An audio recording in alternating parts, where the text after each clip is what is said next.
Israel, aka the Apostle Great Millstone. Peace and love to all the occupants, continue to preach the truth and all true sincerity. I believe the brother entitled it Bitter End of Babylon, right? And that's exactly where we're at right now. But it's sweet for us.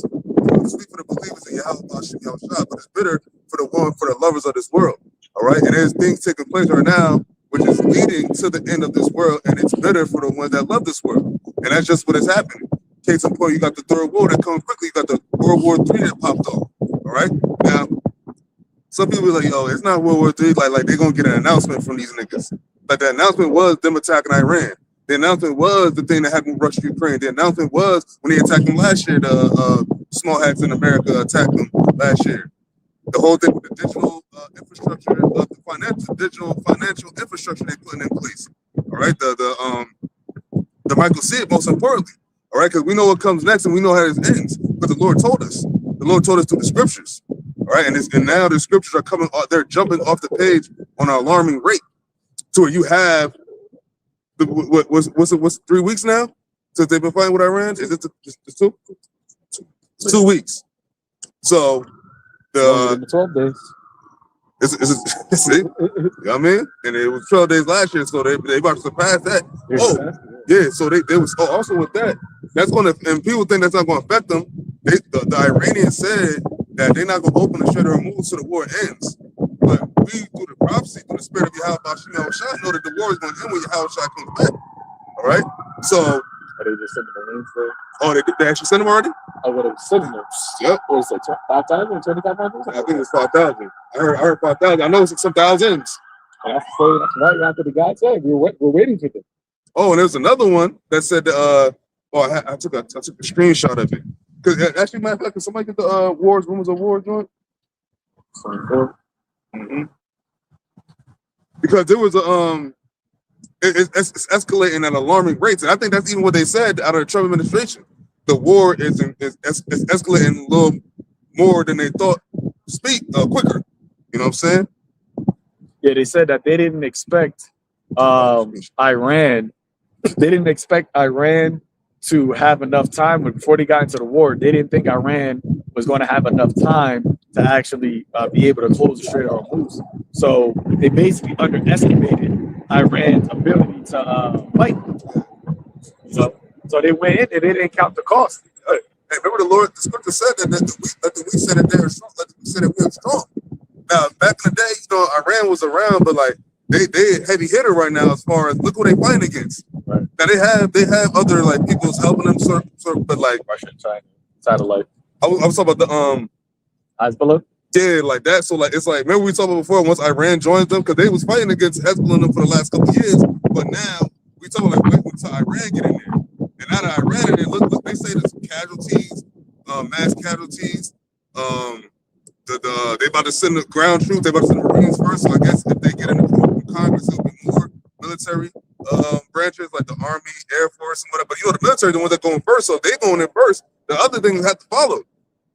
And back to my point about this article, that's why we know the micro CF got to be on the way. And when I seen this article, I was like, oh, it makes sense, because this is the timing of it. The CF, the MOTB, is the sequence of the story. The war has to start. The wars and rumors of wars and all of this, nation against nation, kingdom against kingdom, that's going to continue to build up. When they use the nukes, that's going to be the end game. But it's going to be fighting amongst these small countries, big countries. They had the whole thing in China. There was they said it was like thousands of fish boats, but they weren't there to fish. And they were saying that the way they were set up, it was set up to where like they scoping something. Now, last few days ago, America took some stuff from South Korea and sent it to the Middle East to help the whole thing with Iran. So they keep doing that, and I heard they was asking Ukraine for some stuff. So that means that America's looking at getting like decimated as far as their resources. You know what I'm saying? Yeah, they said that their resources, their mission is depleting at an alarming rate. Yeah. Hey, what did it say? Babylon the Great, the Lord said, I'm gonna destroy this place. So like, what have made Babylon great in the first place? It's military, it's financial shit, the dollar, that's depleting. The job market, that's depleting. Everything is depleting. Wine? Oh yeah, hell yeah. Nobody taking your bullshit. Yeah. Nobody taking your lies. But everybody, if you watch these people talk, and you read the comments, the people are like, "Yo, what's the joint? I don't know if you can say it, but the pet guys, the pets. Remember the people? They was in Chicago. They was they got arrested, and it was talking about the AI digital, AI data centers where they got arrested. I think I sent it to you. That's uproars of the people. That's sedition among men. Like, come on, this is all stuff that your house got and the scriptures talk about. 6. Y'all hear wars after 24 and 3. And as he sat upon the Mount of Olives, the disciples came unto him privately, saying, "Tell us, when shall these things be?" And so they asked him, did he say the return? All right. Tell us, when shall these things be? What shall be the sign of thy coming and of the end of the world? The end of the world, the end of what world? Not the world that you think, not the whole planet. This world we in right now. This world we in right now. Esau's kingdom. This particular kingdom. This age. This is what is about to end. What's going to be the end of this? What's going to be the end of this? So they asking them the signs. The disciples asking them the signs. Like, what? So what should we look for? What's going to be the sign of thy coming? End of the world. Oh, different.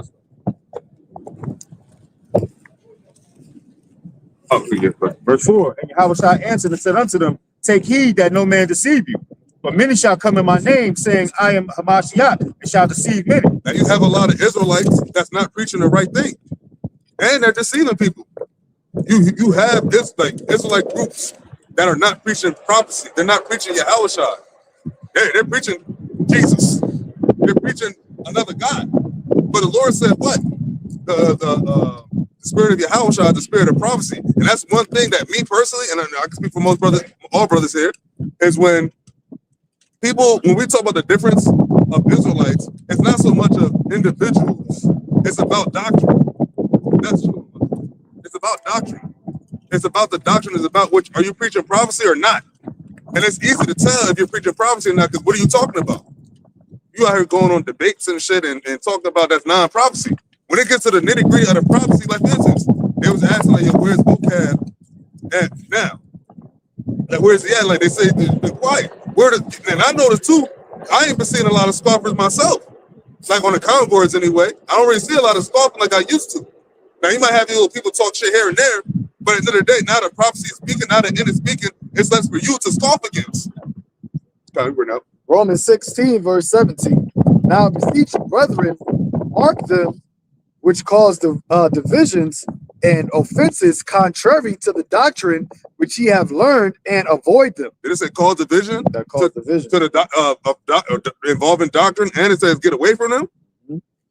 So you can't be buddy just because you say you're an Israelite. You know, we got into where people sending stuff with like involving Israelites and be like, "Yo, man, I don't fuck with them, man."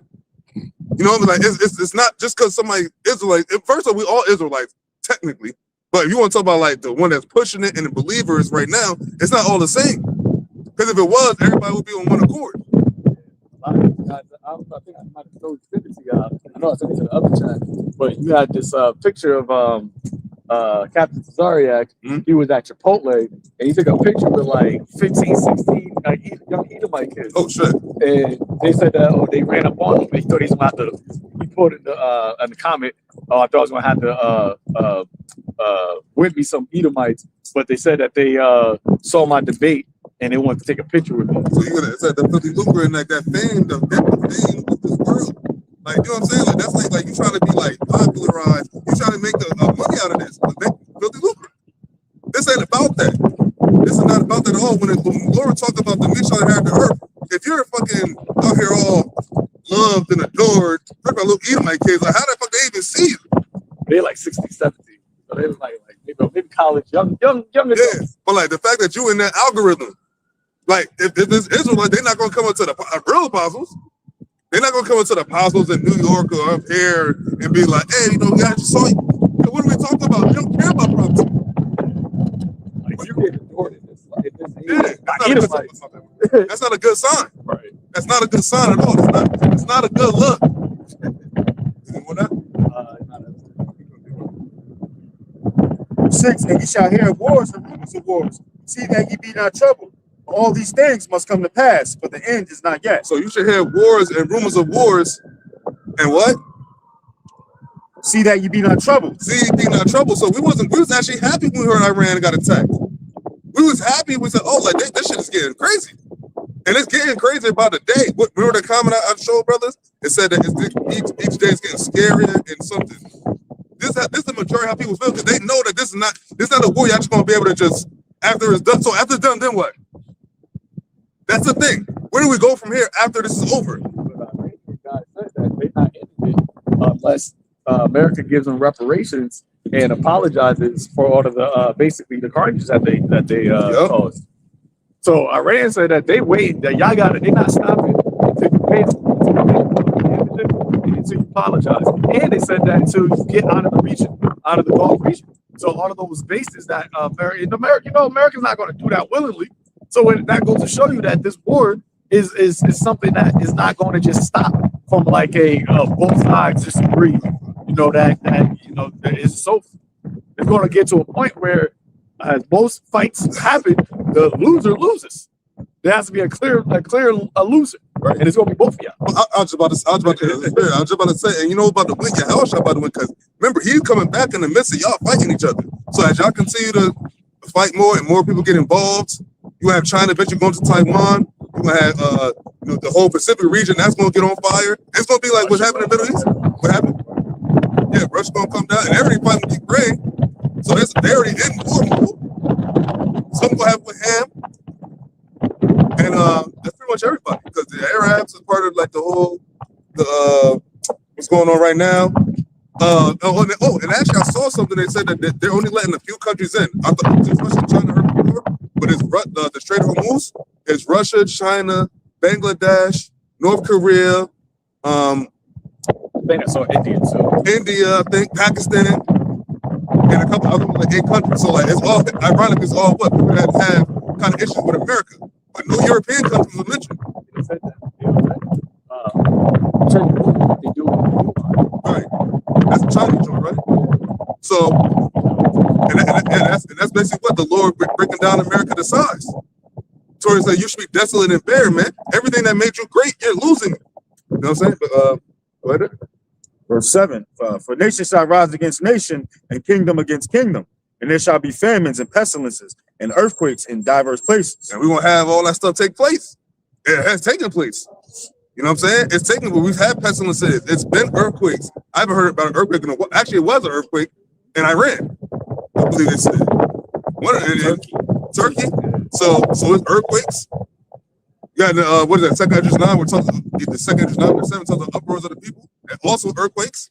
You got uproars in America. You got Americans pissed at the U.S., the American government, man. And not just American, but Edomites. That's the issue. It's like when the so-called white people, when they start to, because that's their actual kings and princes, because that's their nation. That's their kingdom. And now they're mad because why? They're not liking the direction their country is going. All these are the beginning of sorrows. Mm-hmm. All these are the beginning of sorrows. I think in the NLT it says labor pain, something with pregnancy. So you already know what time it is. Remember, this is just going to get worse by the day. Not just the war, but everything leading up to and the war intensifying. It's not going to stop. It may cool off. It may seem cool. You might not hear much about it because they're not really reporting on a lot of shit that's happening. They're saying this, they talk about they lost 6 people. After they said that Iran decimated all the U.S. bases in the Middle East. They really don't have no they really don't have no base in the Middle East, and they'd have to go into the UK. And you can't just build another base in the midst of the fighting. And it seems like Iran is also like, we could do this all day. And they said, here's a screenshot. So with that, what Yahweh said. So this is from the Twitter, X, formerly known as Twitter. It says IRGC responds to Trump's ground invasion proposal and begs him, and it begs is in all caps, begs him to send troops. We have been waiting for such a day for years and years. We are 100% ready.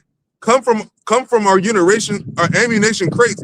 We have made coffins. We will bury you in this very soil. That's all about to American military. Didn't they just say they're gonna send some U.S. Marines? right? Everybody can pull them in the coverage on that because that's war.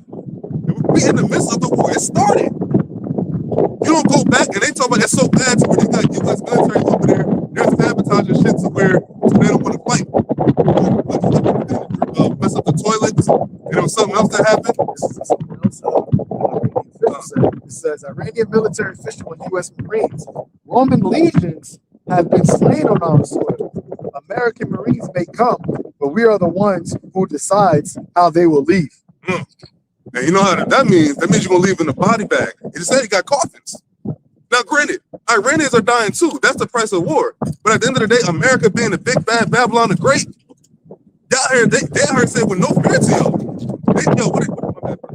They said, what they said? He said, oh no, we're waiting for them. We're waiting. Send the troops, bring the guns. And they saying they ready. And that's exactly how I'm talking about wars and rumors of wars. Nation against nation, kingdom against kingdom. That's Elam against Esau. Ishmael in the mix too, I think. Because I know Saudi Arabia's in the mix with the wasn't there a base there too? So we in World War III. You want to say something, bro? Yeah, I just want to say something. I don't know if y'all know. Allegedly, they saying BB is dead, whatever. But I don't know how true that is. I know they said they confirmed his brother being dead. Now they saying that they doing some AI bullshit with him and acting like he's speaking, he's on the podium, whatever, but he's not. He's actually seats, whatever. But this is what Iran is. Because they saying that I think they hit by somewhere we stand, like where he was alleged to be. But at the end of the day, if he is or not, the show gonna go on, the prophecy gonna go on. He's just a man, an old crusty Edomite man. He's still a puppet himself. It's the elites that we waiting to get for Yahushua to get. We waiting for that. The CBers, the central banking families. That's what the Lord got sold. These Trumps and all, they just figureheads, man. They don't really run the show. And they at least don't really run the show because our God, our power really runs the show. Right? Then shall they deliver you up to be afflicted and shall kill you. And ye shall be hated of all nations for my name's sake. Hey man, they got all these tea events happening. One was in Houston, Michigan, and the other Virginia. one, what was the one? That was the synagogue, right? Yeah. What happened in Virginia? That was at the Old Dominion University. Okay. That the property of Allah, dude? No, that was in Houston. That was Houston. Okay, yeah. So like that was Austin. Sorry. Austin. So Texas. So like you got all this stuff happening. This all grounds for them to like, all right, start gathering people up that's on some like hate speech. You know what I'm saying? You speaking against us? You're this, you're that. Oh no, they toss them in jail. And we're only preaching out the very Bible that y'all just said. You said, didn't P. Hexler at his own mouth say that Trump was anointed to bring on the war of Armageddon, to bring the Messiah? Psalm 144. Yeah, the hands of war. Yep. But I thought he's the president of peace. If you're in his administration, that means y'all on the same page. And Pete Hexler was the guy that called all them generals last year for that meeting to be like, yo, all that woke shit, all that tea shit, all that shit, yo, prepare for war. And what did the scriptures say? Prepare for war, ye Gentiles. Proclaim ye this among the Gentiles, prepare war. So that proclamation's been going out. The Lord had his prophets been tell you he was about to go to war with Iran, with Russia, with China. Let's go. Yahushua said it. Y'all all gonna go to war, and then he gonna come and smash you. After you smash each other, that's what's coming to pass. But so that's what that dude said. So I got this article. So that's what I'm saying. So this war stuff going. What has to be coming next? What brothers be looking out for? The MOTB. So I got this article, and a brother from another state sent me something saying that there was stuff going on with another state too. But this is from Washington State. This is from Fortune magazine or Fortune whatever. It says Washington State wants to keep employers from micro-CHIPing workers before anyone gets the idea. Now, I call that controlled opposition because when you read the article, they're not opposed to people getting a micro-CHIP. They're just opposed to it being mandated. But we know through the prophecy, it's going to be mandated. It has to be mandated because it's prophecy.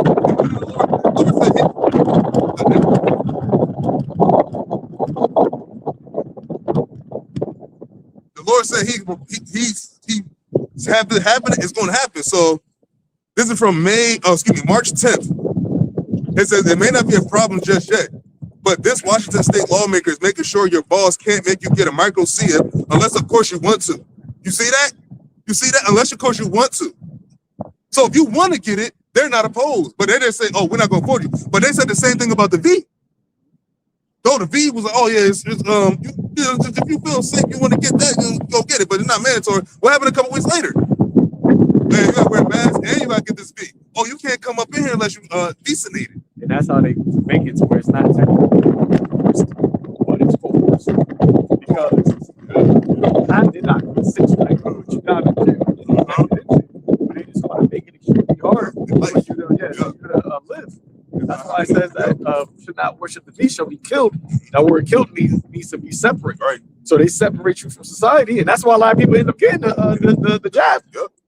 Nobody like physically forced them to, but through their actions, the things that they took away, people felt like they had no other choice. Yeah. It was like they called it. I need a job, right? So this is a lawmaker talking about your employer, so that's your job. So it also says, after reading about how Wisconsin became the first state in the country to pass a similar law in 2006. Now, what also happened in Wisconsin? What else happened in Wisconsin? 2017, I believe that's Wisconsin, where that one company had people get Michael C for, like, I don't want to say experiment, but they was like, yo, if you want to, like, we have this thing going on, it's going to help open doors, literally open doors, and money, and like your records and shit.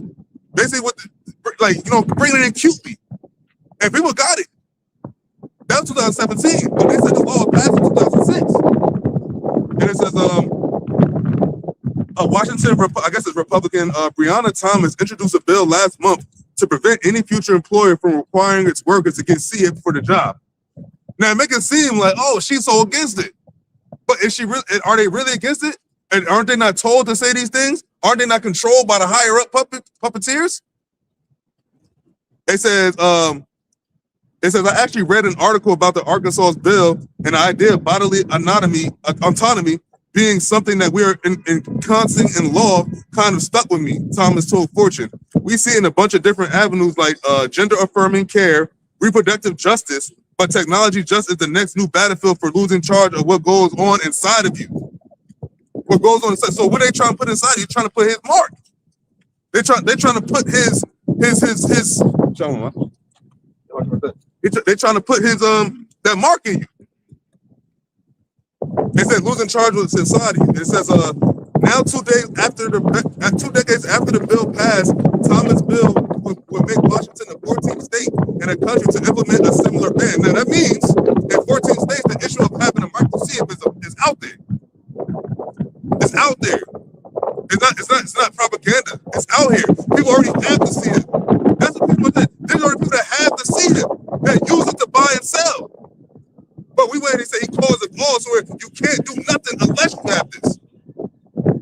And that's what's getting close. And that's why the Lord got this war started. Because it ain't gonna be much longer after they implement that.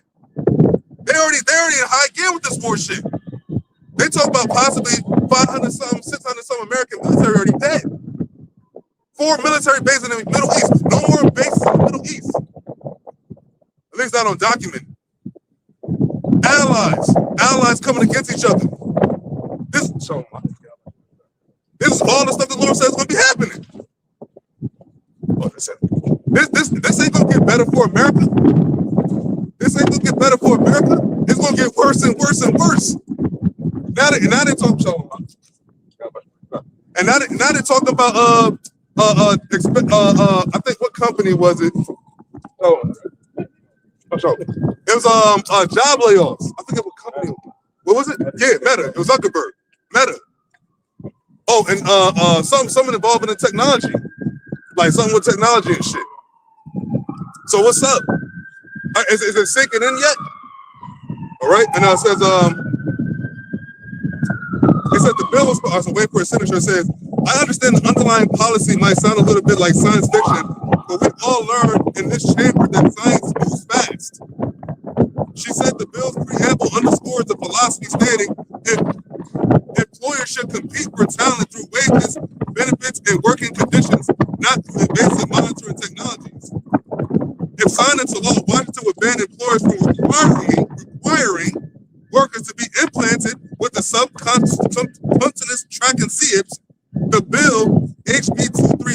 targets any device implanted beneath the skin that contains identification numbers or personal information retrievable by external scanners, and exempting any medical devices for diagnosis monitoring. And you see where this is going? Oh, we're saying we don't hold you getting to see it, but you're saying they're basically saying that the jobs can't mandate it to, but they definitely can, and they will. We at the time where the chips got to be coming soon. How is it not coming soon when these niggas dead about to nuke each other? You think we just gonna be here another 20 years and Americans bombing each other? No. Soon enough they're gonna get them big toys, and more people are gonna be unalived in the military. The Isaiah 34th chapter, slaughter amongst the armies. What? You think we're just gonna be here and it's just what, living life in America like everything is peachy? When people are losing their jobs left and right? Come on, man. Look at what's really going on. Shit is not good. You got Edomites that's furious about what's going on. When you see the Edomites, this is their kingdom. If the regular Edomite man and woman is unhappy, what's going to happen for the children? What's going to happen for what does the future look like? It's bad. It's dark. You got a good point about why they trying to ban something that's not in place yet. And it's like, they came out and put a legislation that said they're banning cows from flying. You go look at it like, that's retarded, because cows don't fly, right? So why would you put out a legislation like that? I mean, they only put out things that are like no murder, ticket warning, red light. They put that in place because those are things that can happen and that do happen. So them doing that is already, it's just a different angle at blaming or introducing, it to the minds of the public. Oh, actually, who yeah. Okay, come. It says the legislation comes with clear precedent-wide preemption matters. In 2017, which I remember when that came out, Wisconsin-based tech company 3 Square Market became one of the first U.S. employers to offer right-size microchip implants to employees and allow workers to open doors, log into computers, and use the office vending machine, buy and sell, which could store, all on a voluntary basis. Oh, just like the mask was voluntary at one point, but then the next week later, what? Oh, now you got to wear this mask to get in the store. That's how they do. That's that conniving shit. That's that like, yo, we ain't gonna say it's voluntary, but then we going to make a mask anyway. So you want to get in the store, right? Or you want to go in the building, right? You want to go over here? You want to go to school? You want to go back to practice? You want to go back to college? You got to be. You want to eat? All that. In the machine, you want some chips? Hey, you want some chips? Get some chips for your chips. It says that same year, which is 2017, Swedish firm Biohacks had already installed approximately 4,000 similar C-hips, which could store contact information and electronic tickets. No American company currently requires micro C-hipping, but Thomas argued that waiting for one to try is precisely the wrong approach. Oh, so you see that right there? That's that like, oh, we're waiting for it, but you already know they about to do it. Clearly. Then you gotta watch how these niggas talk. I remember one of the face brothers watch battle rap. The nigga Murray like, yo, watch what niggas be saying. Watch the words niggas be using. The shit niggas be saying, you gotta really listen to that shit. Listen to the verbiage. We're talking about something implanted in your skin, a little right-sized grain to buy and sell. What else spoke about that except for the Bible? Nothing else. Nothing else said. And nobody can say this happened in history, this happened in the past, they did this before. No. When John saw that, it was a little before now. Back then, up until now, nobody did it, and before that, nobody did it. Nobody had nothing you plant in your skin. They didn't have the technology advancements back then, and nobody did it. Because if John was in the Roman Empire, boom, boom, boom. And that's it. And this is what she's, and she says, it said that this is thoroughly a preemptive strike, but we are a very tech-savvy and tech-forward community, so I figured if it showed up anywhere, it was likely to be right here at home, said Thomas, who has background in labor standards and previously worked for the city of Seattle. To be clear, the bill does not ban all micro-C-hipping outright. Employees who voluntarily choose an implant on their own may still do so. So it's still out there already. They do the hook, but it's like, yo, I mean, you ain't got to, but if you voluntarily want to do it, don't get twisted though. Soon enough, you're not going to be able to buy and sell with it. That's what the scripture said. And that's why it's called the hour of temptation. because when you go into the word tempting, when you see a chick, that guy got a fat ass, it's not, and she may have a man, it's not as if you gotta, hit it. Nobody's forcing you to hit it. But if she out there with a fat ass and shit showing, she walking the skirt, every time she move her shit just goes up, it's tempting you. You look at it, you tempted to, what they call tempted to touch. That's what the thing is. So what happened? Exactly. So that's why it's called the hour of temptation, because as a brother was going into, you're not going to be physically forced to do it, but the way that they're setting up society is going to be where you're going to be tempted, because you won't be able to buy or sell, right? Commercializing, which everybody's into. The whole society is just all based off of buying and selling. You can't do nothing in this world, especially in Babylon, if you're not buying. There's nothing. You can't grow your own food. Even if you try to grow, you got to go buy the seeds. So everything is and the thing about the whole situation with how to usher that in is easy as Black Swan event. They've already did the simulations on the banks going down. They've already set it in motion to where they're saying Iran could potentially target a U.S. banks and a cyber attack. So if they collapse the system and then they bring it back to where you gotta be digitally ID'd in order to be able to be integrated into the system, then what are people going to do? They're going to definitely do it, because here in America, people they don't have the mindset of being resilient in the sense of getting it, hand, scratch their tooth and nail type shit. People are used to having things just given to them, conveniently given to them. And then they also are used to just following what the government says. Now, of course, we're seeing that we're living in a society where a lot of people are going against the government, right? And it is a lot of backlash with that. But if you get to a point where people are desperate, they're going to easily do that, because as it says in Isaiah 47, they dwell carelessly. So they have a false sense of security. So you take that security away from them, right? Like a thief, you take away them being able to dwell carelessly, right? Quickly. What you gonna have them in a state of confusion, state of shock, state of panic? And when people panic, they end up doing really the wrong thing, right? Especially when you're seeing celebrities promoted, you're seeing the government. Why do you think there was such a whole? I remember when the CV came out, that's the only thing that was on the news. It was always just take this, take that. You had Obama came through, took it. Biden came through, he took it. You had celebrities talk about it. Yeah, it set up in New York City. They were setting up little speeches, podiums, where they definitely had a nigga woman out there. Never forget that. I don't care what's in it. I don't care what it. I'm just gonna put out my arm and I'm gonna take it. And you should too. Right. They would put it in the churches. Everywhere you go, they had it in the CVS. They was giving it out for free. They had a nigga with a Happy Meal. I take this. I get a free burger. Stupid. You want some? You take it with the weed? They was giving out weed. Yeah, they was doing everything, man. And that was all a psyop, man. It was the free donuts. Yep, that was all a psyop. So how much magic more? They was like, yo, now in order to you get groceries, they go. I'm walking to the store. I got my. Everybody else will be outside hungry. All you gotta do is it's just the size of a grain of rice. Rice for a rice. And when you think about it, when you think about the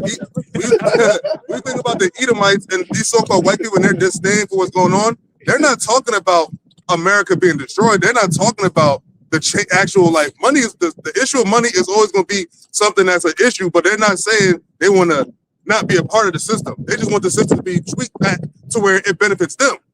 What's happening right now is not benefiting the American citizens through the American government actions. So now what's happening is Americans know they're in a full-fledged war with Iran, and they know that's not really a good look. Because, what's my man's name, McGregor? He said, yo, America is not equipped to fight Iran. And he said, when they do send people there, that's when it's going to be a real bloodbath. That's why the Iranian dude, that Persian, said, no, we're waiting for them. When niggas say the way he said it, he answered it quickly. When somebody answered quickly with a little smirk, that means they got something in their sleeve. They ain't gonna hear like yo unprepared. They the thing said, hold on, what he said? He said, from the IRGC response to Trump's ground invasion proposal and begs him, and it begs in all caps, him to send troops. We have been waiting for such a day for years and years. We are 100% ready. Come from our ammunition crates. We have made coffins. We will bury you in this very soil. Talk about the American troops that they're going to send there. Why do you think these Americans talk about all these American veterans and all that stuff? Like, yo, we shouldn't go to war with Iran. We shouldn't go to war with Iran. But you're in the war with Iran. And Iran says no more negotiation. We in the thick of it. We in this to the long haul. And that's your Howard just tweaking the nations. Oh, it's about to be my day. It's about to be my day where I can go and they fighting. Oh, they right there? Oh, they're fighting. Can you read that real quick? Actually, no, because I was talking about the MOTB and like all it's leading up to. So, like, you got a reason? No, it said, it said that Trump has rejected attempts by Middle Eastern allies to start diplomatic talks to end the war with Iran. So he basically telling me I can keep getting bombs from all I can. Oh yeah, because Russia, they said that Putin said that To bring the uranium to Russia, and Trump said no. Yep. But then the Iranians also saying that they not trying to stop either. so nobody trying to stop. Can't stop, won't stop. Can't stop, won't stop. World War III is begun. It's now on. When we got the notification 2 weeks ago, and it said that they actually attacked them, look what's been going on ever since. Gas went up. Don't get it twisted. When they said they were going to close the Strait of Hormuz, I think they did it the next day or two. So it's been closed ever since. And they said we're not opening this, except for those countries we mentioned earlier. Until it was the same day. Yeah, we heard the news like six hours after they had announced it, and then they were already in motion. Gone. And they said that people that was trying to get through, they was busting caps in their ass. And they said that, yo, I think Trump had said that, yo, we're going to escort you through the Strait of Hormuz like the U.S. Navy is. They haven't done it yet. And Iran said, yo, go ahead, escort them.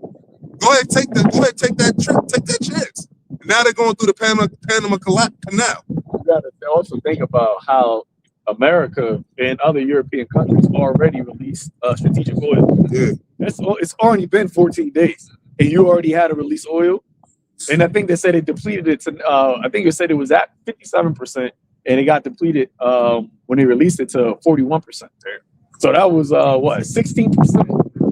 It was already gone within 14 days of this. 14 days. The European country, yeah, it is. No, America. Oh, America had to release it. So that goes to show you now that's only 14 days. And then remember, Trump said in the beginning of the war, it would be, they think, in 4 to 6 weeks. A couple days ago, he just said 4 to 6 weeks. Yeah, exactly. so what happened to those 2 weeks that just passed by? Right. It's like you said the same thing, but more weeks went by already. Keep moving the goalpost. They just gonna keep saying 4 to 6 weeks. Yeah. But you know what's funny? The war. This is not the war of end all be all, but this is a spot where we at in the story. Because that's what the Lord said. Knowledge holds the fact, gathering the nations, assemble yourselves. The whole thing with China, those 2,000 fish boats, and that's why it's very key. Why this article came out about the MOTB, because it's all intertwined together. The scripture said he calls them all. There's going to be something that happens where like, now we can bring up the MOTB. But I think one of the elders said is like, even though Esau doing this, he still eventually, the Lord is going to keep throwing monkey wrenches in his plans. So like when you see something that Esau really got it, something might happen like on maybe some weather shit, or maybe like just some shit that he didn't really control. You feel in charge? You're gonna eventually not feel in charge at all. I'm talking about from the central banking families going down, and that's when they go into their bunkers. You want to say something, bro? You just mentioned the weather. In Kansas, they said it was softball-sized hail came down and fucked them up, tearing up cars, destroying property, destroying roofs. So that's like one of them plagues, man, and that's gonna keep happening. And it's right on time for the MOTB to start being talked about more, because they said Washington State is the 14th state. So I mean, this issue is what percentage of the country is that? I mean, yeah, what percentage of the country is that? That's a nice percentage. How much longer till it's like everywhere? You know what? We need to implement it to every state. Have some kind of what we talk about the false ags. Little something here, little something there, little something there, little shooting there, little shooting there. Keep happening, keep it. Oh, see, we're gonna get on top of this now. How are we gonna track people?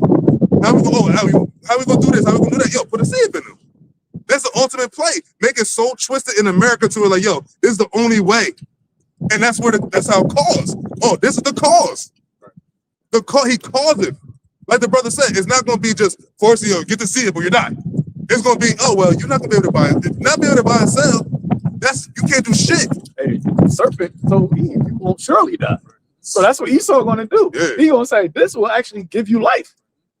He's going. That's the deceiving nature of this devil. He's always been able to coerce. As it says in 1 Corinthians, through the simplicity, Eve was beguiled. You know, through the deception, Eve was beguiled because of basically her being simple. But the serpent does that. He twists. He makes life death and makes death life. So he presents a whole scenario. We always talk about it, the order out of chaos. He presents a chaotic, scene, and then says, I have an order. I have a way that's going to make it all better. Because even when they talked about it years, I think it was 2022, when they went to Davos, WEF, that year, the theme was basically embedded intermediaries, where the Internet of Things and the IoTs and all that, they were speaking about that, how the system that they were basically transitioning to was going from wearables to implantables. Mm-hmm. And that just went over everybody's head. But it was that was in all of the banks, the CEO of the banks was there, the masters of these various industries was all there. And Klaus Schwab said, hey, we are the stakeholders of the world. The people in this arena, whatever, we could control how the future is going to look. Right. And what are they talking? They're talking about implantable devices. Yep. So check this out. So she say, so to be clear, that the bill does not ban all microchip outright. Employees who voluntarily choose an implant on their own may still do so. Just how employees in Wisconsin were able to volunteer to get CHIP despite the law in effect banning any workplace from requiring it. So people still got it, even though it wasn't required. But people still got it because why? They got that convenience. They got the sales pitch of convenience. You want to lose your IV thing to get access to the building, make life simpler. All right, and it says it's going to be like an insurance, like a job's insurance. You don't have to get your insurance at your job, but then you get penalized for not having insurance. Yep. So it said Thomas drew a deliberate line between personal choice and employer-driven use. She says, I get the practicality of moving through work and making it more efficient, opening doors, using copiers, vending machines. She said, I just wanted to protect what happens inside people's bodies as it pertains to their workplace. Now, if you're interested in turning yourself into 6 of 9, go for it. But that should be something you do on your own time. She said, making a playful reference to the Star Trek cyber character 7 of 9. I remember the D69 Star Trek. So all that shit. So it says she also flagged surveillance concerns that stretch far beyond the office. I had concerns about what that sort of access to information could mean as you move through your daily life, where you grocery shop, where you go to church, how long you're at your best friend's house on a Friday night. None of that should be information that your employer has access to. But what did old boy just say? Ellison? He says, yeah, we'll be able to, people will be more on their best behavior when they know they're being watched. So they're going to do, it's prophecy. Prophecy must come to pass. And they're going to implement it to where like, yo, if you don't get this, you won't be able to move in this society, no matter how shitty it is. It's still a part of the movie. It's still part of the story. The Lord said, I declared the end from the beginning. They already saw this. John saw this. He calls it all. Everybody's going to get it, just like everybody to get the V. It's the same play, but this play is going to be whether you live or die, because that was a test. You could have got the V, but you can still receive salvation, but no brother in the truth got that shit. We should have got it with sincere brothers. And that's the way the cookie crumbles. So as this goes on, more the technology comes about, the war is going to get worse. The war is going to get worse and worse and worse. American soil is going to get worse. More sedition among men, more uproars of the people, more earthquakes, more prophecy coming to pass. In fact, somebody get that joint, the sedition among men, because the whole thing with the white, so-called white-blooded Americans tight about the government, that's not a good look for a kingdom. If it's sedition among men, they say that's the that word is like it's uproars and like disdain towards the government, like they're unhappy. See, if you really have knowledge of the Lord and the truth, you should be happy. The Lord said, rejoice when you see these things. Know that the kingdom is nigh, it is nigh. Why did the Lord put the double emphasis on this nigh? It is nigh. It's there than ye believed. But anybody got it? got it, brother? Yeah, second Ezra 15-16. For there shall be sedition amongst men and invading one another. They shall not regard their kings nor princes. And that's what's happening now, man. And it's beautiful. It's actually beautiful to see because, like, yo, we're actually seeing it. Get the notification, see this, and you see that, and then you see what Iran bombing the hell out of Israel and the American bases. And they say, yo, we're not going to stop until they stop. But they want the oil from Iran, and Iran saying you can't get this oil. And we're gonna, and our nuclear program is non-negotiable. They said that months ago. And now they say no, it's no more negotiation. You attacked us twice. And they said if you attack us this time, we will not hold back nothing. And then clearly they hold them tight on that word. And in the meanwhile, you have the civil unrest. The scriptures say, and when it talks about when the Lord said what Satan's house divided, in the NLT it says a kingdom divided by civil war. Civil war is taking place in America, and you have Esau against Esau, Egyptian against Egyptian. But go ahead, bro. And the course of their action shall stand in their power. And it's gonna get crazy. You're gonna start seeing like what happened with Nancy Pelosi's husband, how old boy clocked him over the head with a hammer. I don't know why he was in his drawers. Yeah, hammerhead. That shit was all set up. Yeah, but I'm just saying, just for the optics. You're gonna start seeing more stuff, and it's gonna seem less and less set up. Because why? People are actually getting furious. That's why you have why do you think they talk about these billionaires and these motherfuckers talk about going into bunkers more? More bunker talk. Hey, all of the I think Trump administration, they all moved into military bases. They moved from their cribs. That was months ago. Yeah. That was months ago. I don't know, Pete Hex was one of them, and there's a couple other people. She was one of them. And let's talk about old boy from the Secretary of Treasury, how Trump told him, yo, come here real quick, doc. And he went back, he looked all rattled and shit. It was blinking and shit. He was like, he's in good spirits. Trump, she's in good spirits, I totally trust my teenager. Like, like, what the fuck are you talking about? Huh? Like, what are you talking about? You look stupid. You look stupid, and the Lord is exposing Esau to a T, man. He said I should make Esau desolate and bare. You've been exposed. Now everybody knows the shitbag you are, man. And you can't unreveal it. Once you see the cat, once you see the kitty, you saw it. I seen him, huh? I can't unsee it unless you got that shit from Men in Black. But go ahead. Scott Besson even showed that apprehension. It was because they're getting intel. They get intel that a lot of American troops, there's a lot of casualties, but the military don't want to dispose of that information because they know America's gonna get pissed. All right, they were asking them, Hexeth and the other guy, I forget his name, but they were asking him like, "Oh, can you let us know about the casualties that's going on over there?"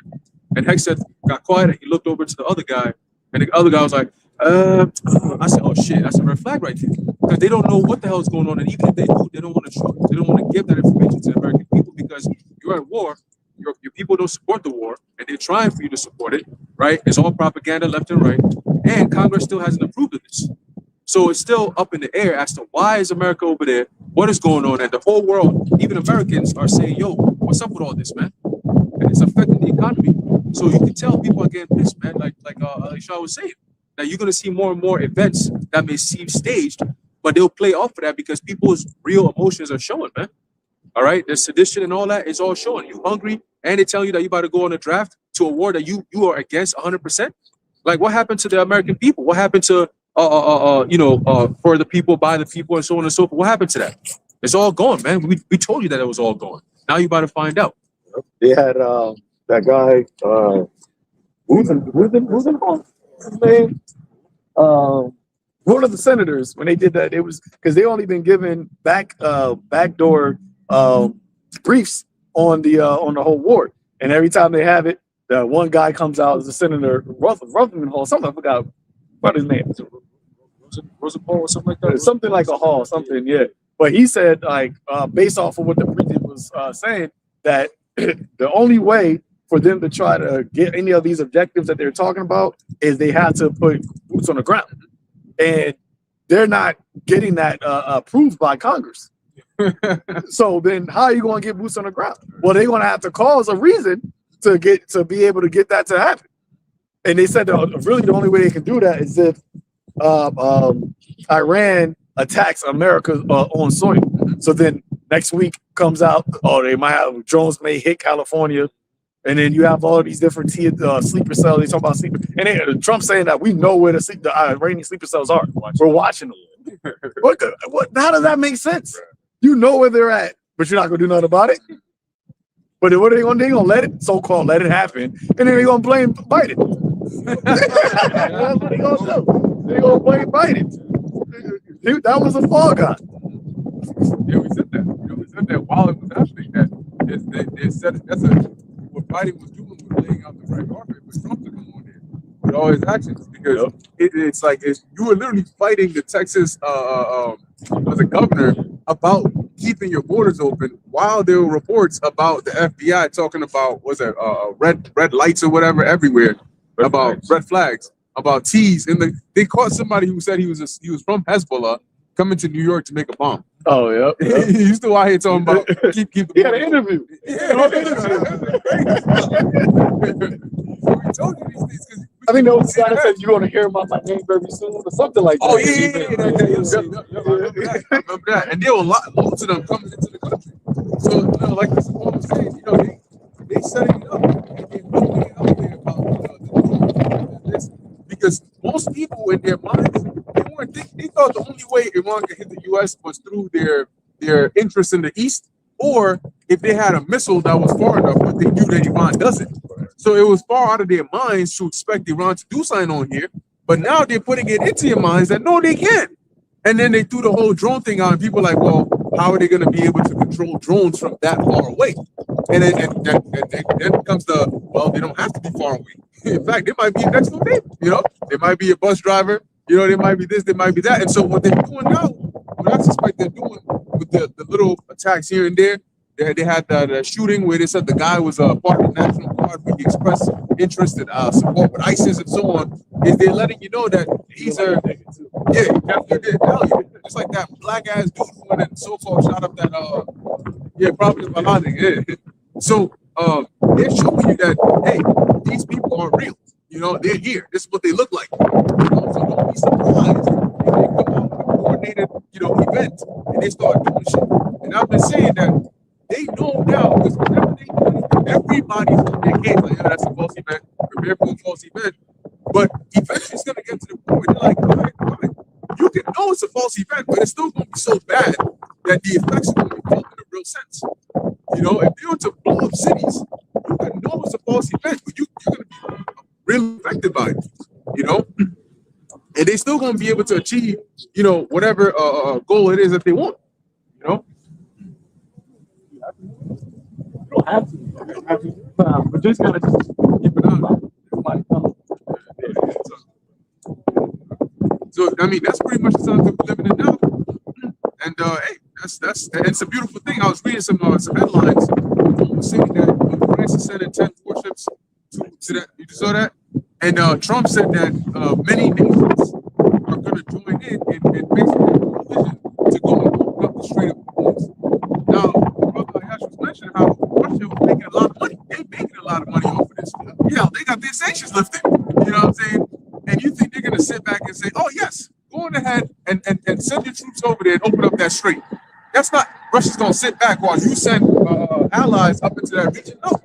This is the gathering in of the nations. They're going to send the warships and get their ship blown up. Then they're going to send the troops, and all different kinds of troops. They're going to put boots on the ground, which is the trap that they set for themselves. Joel 3 verse 1. For behold, in those days and in that time, when I shall bring again the captivity of Judah and Jerusalem, I will also gather all nations and bring them down into the valley of Jehoshaphat, and will plead with them there for my people and for my heritage Israel, whom they have scattered among the nations and parted my land. Yep. And that word plead means to judge. Okay, so when the Lord says to bring again, the bringing again doesn't mean I'm taking you into captivity again. It means I'm bringing you out of captivity. So this is letting us know that we're close to being taken out of captivity, because he says it's in those days that he's going to then gather the nations over there. They're literally, what's happening right now? The world is speaking prophecy in modern language. That's exactly what they're doing. And I titled one of my other lessons about that, we're in the danger zone of prophecy. And that's exactly where we are right now. This thing ain't slowing down. What I shared about the news being described, yo, the news sounded like he was reading Joel, the 2nd chapter, and it blew my fucking mind. You know, like everything, every sentence he said, it's like another verse. You got like 10 percent just for that, you know. And that's the spirit, right? The spirit talks about how the truth will be what declared, and you have people who at first wouldn't think much of the truth or would come up against it. Now they're the ones that are prophesying. They're saying the same thing we're saying, you know. So that was difficult to tell who's actually who's wise. At first, they were so confident that they were wise people, right? That the people gave their life to the Lord, where the foolish ones, when they could have, you know, when they could have been in the world and received the lust of this world, they look at you like a fool, but you gave all that up. But now, they ain't have to do much of the same thing that you know, we're doing now, except they ain't going to get no reward for it. It's going to be, what's the word I'm looking for?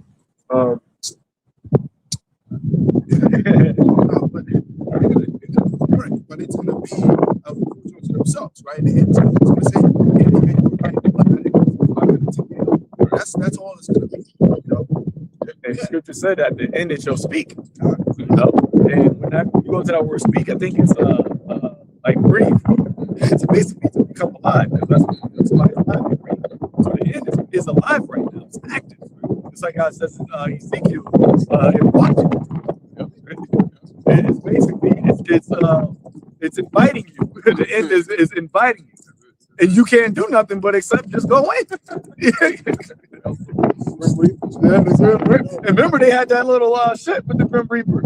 But they made that little video where they was cutting all the jobs during the lockdown, the shutdown. They had the project 2025 guy as the Grim Reaper, and they had I think they had Elon or they had JD Vance, and they had Trump, and they had the people lined up as zombies at the unemployment line. And then they had the Grim Reaper because he said that he was basically cutting all of the Democrats' jobs and shit. So you basically showing what time it is in this place, man. And they got the whole Department of Homeland Security shut down right now, which they hinted at that already. Because Trump mentioned that. He said like right now it's dangerous, but you know the Democrats they got it shut down. And I forgot who said it, but they said the Department of Homeland Security is specifically for this job, right? And you got them shut down at a time like this. I actually have an article I was reading earlier today. It says from USA Today: are U.S. flights safe? Feds say yes, but signs of danger are growing. A partial government shutdown, a war in Iran, warnings about sleeper cells, and in the middle of it all, Americans left to wonder if their travel plans are safe. Those concerns were echoed in part by former Department of Homeland Security Secretary Jay Johnson, who told CNBC the nation is operating in a, quote, heightened security threat environment because of the fact that Iran is a state sponsor for terrorism. See, that opens the door for them to come up with the excuse that something happened, another 9/11 happened. Yeah. But we didn't have the resources, the personnel. Look what Trump did. It's just a blame game. It's just a new blame game. Again, they put in the whole political frame in there, making sure it's Democratic and Republicans, because that's what is part of that Egyptian versus Egyptian prophecy. They have to put that in there. So the crisis that's going around, you have no one to blame but the opposing political party. And that's the class that they need. The people focus on themselves to beat each other up while we implement this new system once the chaos is taken out with that new order that's coming. Like the Albert Pike's letter, they'd be exhausted, right? And that's what they're doing. Because even when you read on comments like on social media and when they post about what Trump's doing, you read the comments, you see, and y'all voted for this. Y'all voted for this. So what? Oh, yeah. That was bad. I was so pissed. He ain't talking about the Anunnakis anymore. He's saying that too about Canada and America. Oh, yep. Well, you see it. That's all it is. Like y'all, they're blaming each other. And then when some shit happens on the left, it's the Republicans blaming them. So it keeps going back and forth. So that's why, like a brother just said, if something happens, as far as like the TSA or airports. Remember, you had the one shit on the plane app a couple weeks ago where they had everybody on the plane, and then they had it at the airport in Kansas City. So that was so much stuff has happened. That seemed like it was months ago. That was probably like last week. But who are they going to blame? They're going to blame the Republicans because y'all shut it down, and we need the TSA workers, and they're not getting paid. They said Friday was their first week where they had no paycheck. Damn, working no pay. No, working with no pay. And how long do you think that's going to continue? Because a lot of TSA workers are who? Jake. It's always Jake. Jake don't want to work regardless. Now he's not going to get paid. That's what they basically doing. They just forcing Jake back into slavery. It says, meanwhile, TSA officers charged with screening airline passengers for security threats are working without pay, another potential worry for air travel security. Johnson didn't say travelers actually are at a higher risk, but he is among experts raising a number of concerns, including lone actors inspired by terrorist organizations. Though the potential targets are not limited to air travel, and some experts say the risk of aviation remains low, Johnson said threats could come at a time when TSA is under a tremendous amount of stress. Roughly 50,000 TSA workers are working without regular pay after Congress failed to pass funding for DHS, which oversees TSA, sparking the partial shutdown in mid-February. Doesn't that also affect FEMA? Right? The DHS going down. FEMA because FEMA's under DHS. Yeah. So start taking care of themselves.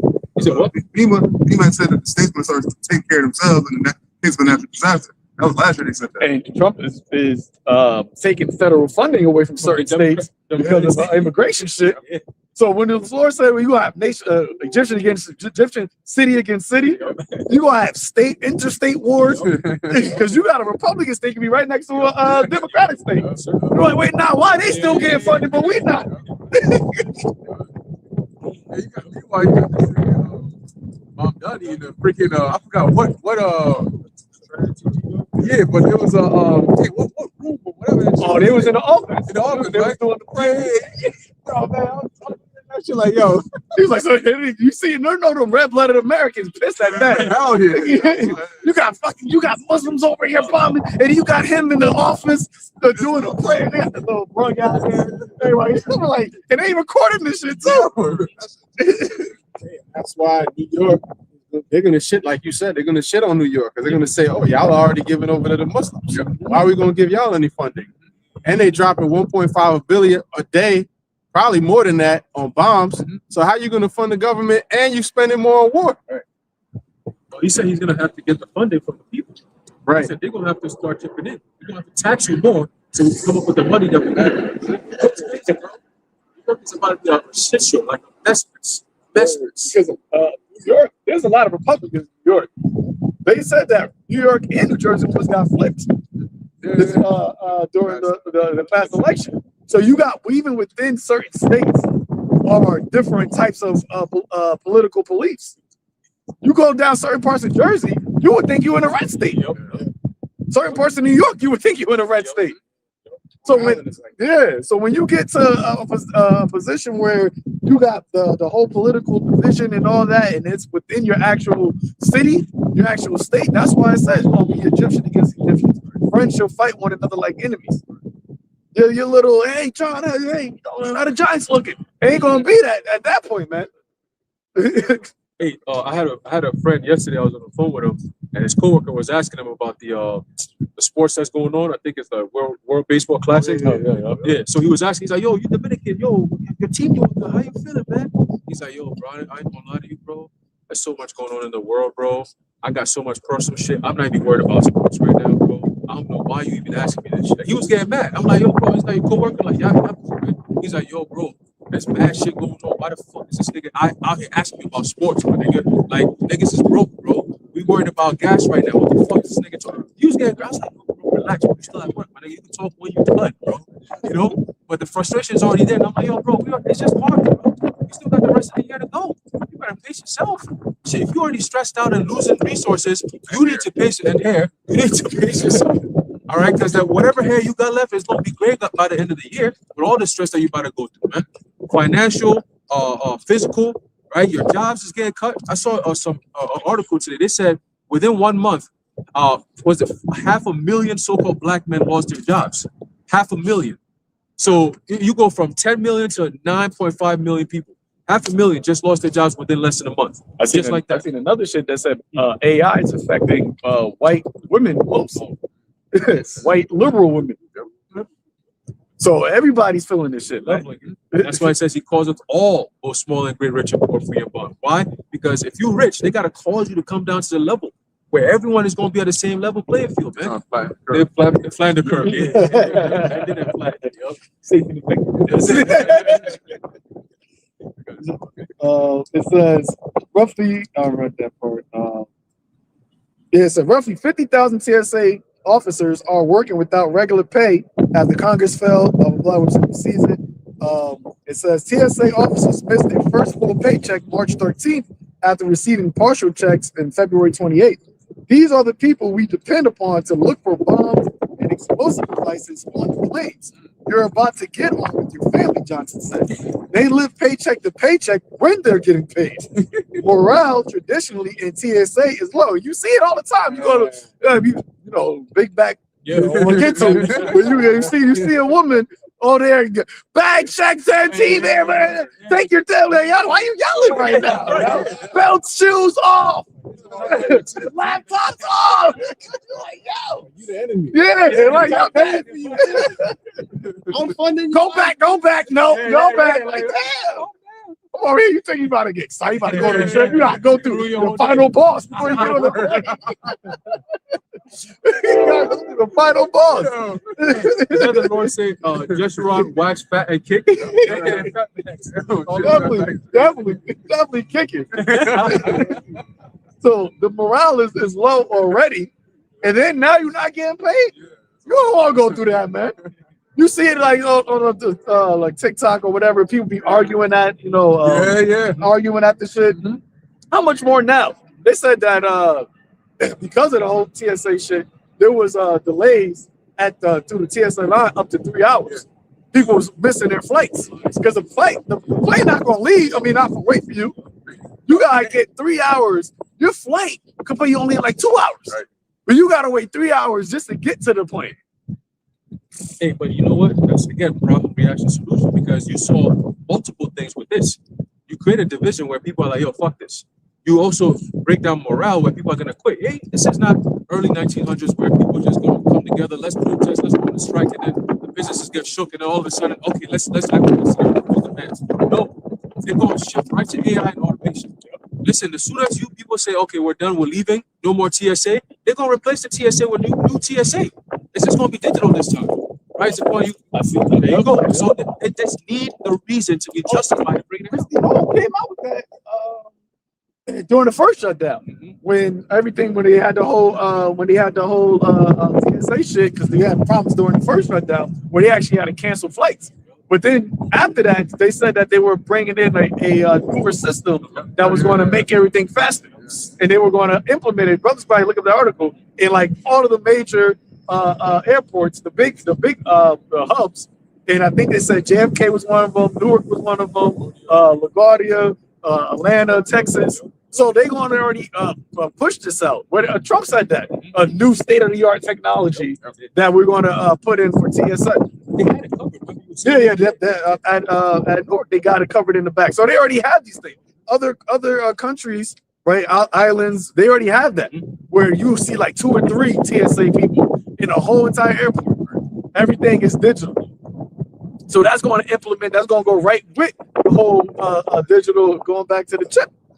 You don't need a TSA person when you're going to get scanned. You're going to go through the whole shit. They're going to be able to scan you. They're going to have your information and all that. They're going to have the smart AI look at you, ask you some, questions. They'll read your blood pressure, see if you're lying or not. Yeah, no more 3-hour waits. So people going to go for it. Like, so, all right, Yep. It says the department, this is now we're forcing them all to go to work without being paid. The Department of Homeland Security heard questions at the White House where an official speaking on background said the entire administration is closely monitoring all intelligence and is being vigilant to defer potential threats if they arise. Well, Trump just said when he was asked, should American people be worried? He said, I guess. Yeah. I guess. I mean, we expect some things to happen. I said some people may die. I guess. Like, what? Yeah, bro. That's why the minute Babylon and Fort to fight. This your commander in chief, and he's shaky like that on what he's saying. And the craziest thing is, most people still are walking around too. They still walk around with acting as if there's not no pending danger ahead. That goes to show you just how in gross darkness, and they say gross darkness covers the people, man. The only thing that's gonna be able to wake you up, it has to be a rude awakening. Your whole shit got to get shaked up, man. Like the ultimate. I said, our Iranian army, our air defenses managed to shoot down an American MQ-9 drone in the skies over the capital Tehran. Well, I thought you said that they got rid of all your air defenses. Right. That's what America said. That Iran, we control the skies. That's why y'all don't want to report nothing. Yeah. But that goes to show you, they're gonna eventually. You're not gonna be able to get free news from these other sites. That's why they got Larry Ellison buying up all of these different platforms and American news sites, because you're not gonna be able to get Al Jazeera. You're not gonna get. You can't download Russia Today on the iPhone. Yeah. I seen that shit. I was like, wait, why can't I click on this shit? And I'm like, yo, they took it out of Apple Store. Yeah. You can still get it on the Google app. I mean, Google Play app. What's it called? Play Store. Play Store, yeah. You get it on Samsung, but you can't get it on Apple. Settings can change. Think from the United States to different countries. It's gonna track how That's right. But that's what we always mention. That's what Netanyahu said. We gotta fight the informational war. And that's going to tie into the truth being taken off of being accessible as well. That's a part of the prophecy as well, man. Yeah, they show you that because in Israel they what's it, like 5-year sentence if you record any of the damage that's happening in there. So they're already letting you know that in this time of war, they need to control the narrative, and they don't want information coming out. So don't be surprised if they do that. If they start having those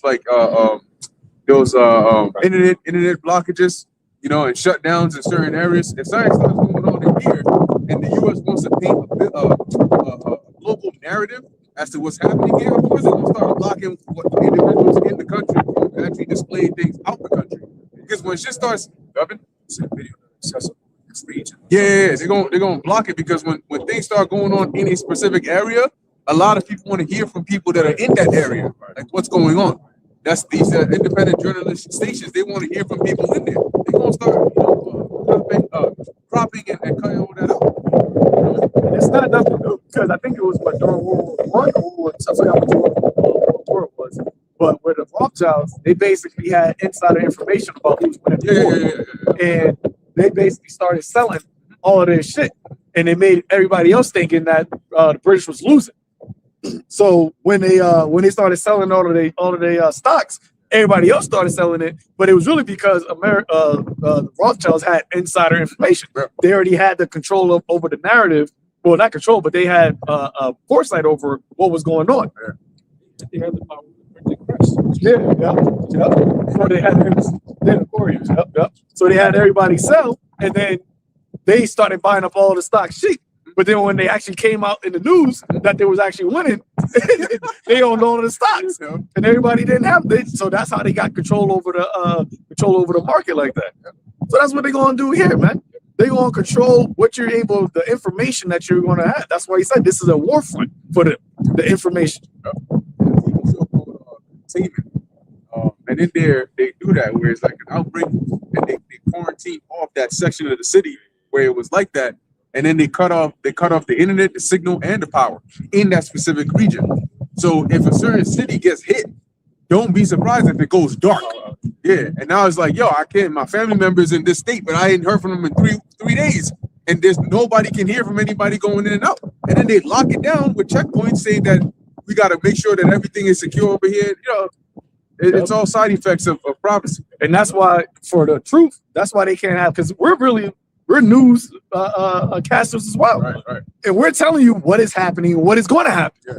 So they don't want us to do that because when you look at what's going on, it's going based off of what we've been saying, which is ultimately what the Lord's been saying. Right. So as things continue, as different nations start to get drawn more and more, we've already been saying that, and what that leads to, they can't have that narrative be put out there, because that narrative that we're saying is going to be ultimately for America to be destroyed. It's going to be happening, but they're saying it's going to be for America to win. Right. So they can't have us be saying, well, no, that's not what it is. Because people are going to be listening and seeing that what they're actually saying isn't taking place. So they're like, no, we just got to get those people off and the people just listen to us. Because it's very interesting now they're talking about this war that you're fighting is going to bring in Armageddon, right? Hey, Yahoo said, oh, what we're doing, we're going to see the Messiah, but he's not coming on Thursday. So, but then the question is, if you're talking about some Messiah, but y'all don't believe in who they believe in, Jesus, America, so who y'all bringing in? Yep, right. What's about to happen on Thursday? Right. To the bigger question, what's about to happen on Thursday? They call it Christian Zionism. Yeah. Which doesn't make sense at all. But that's why they had the whole shit with the Turning Point USA and all that shit, man. It's a whole big sign right in front of your face. Yes. But they can't have what we're out saying be put out there as well, because that goes against their narrative. Hey, and we speak. Oh, sorry. No, I was gonna say, with that whole thing with Armageddon, it's kind of true what he's saying, but what did the Lord say? Woe to thee that desire the day of the Lord. Or did it to you? You know what I'm saying? Nope. We got to preach. Yeah. Ecclesiastes 12:1. Remember now thy creator in the days of thy youth, while the evil days come not, nor the years draw nigh, when thou shalt say, I have no pleasure in them. So yeah, as you were saying, as it stands right now, the word has gone out. It's on the internet right now. Y'all out there, the household of faith, you can access it, learn this truth. And if they cut it off right now, you should have been able to learn enough to get to that crown of life and to get that gift of faith. But if you wait until they cut it off and then you trying to seek it out, it's going to be too late. You see? So there's going to be many people, as it says, they're going to run to and fro seeking out the word of the Lord, because they're already clinching down and putting a bottleneck on any information about what's going on. And like you said, they're trying to muddy the waters by speaking about Armageddon. That was very fishy how everybody started talking about Armageddon. This Moabite start popping up talking about the scriptures and end time breakdown. I'm like, who's this nigga? He was getting down because he been watching us. He's real. Jack, And he's a real dude. But the thing is, who has he been watching? He's definitely been watching us. Hell yeah. And you can see by how he speaks. Oh yeah, but then he's still using that name Jesus and still throwing you off the trail. And he's not talking about who are the Edomites.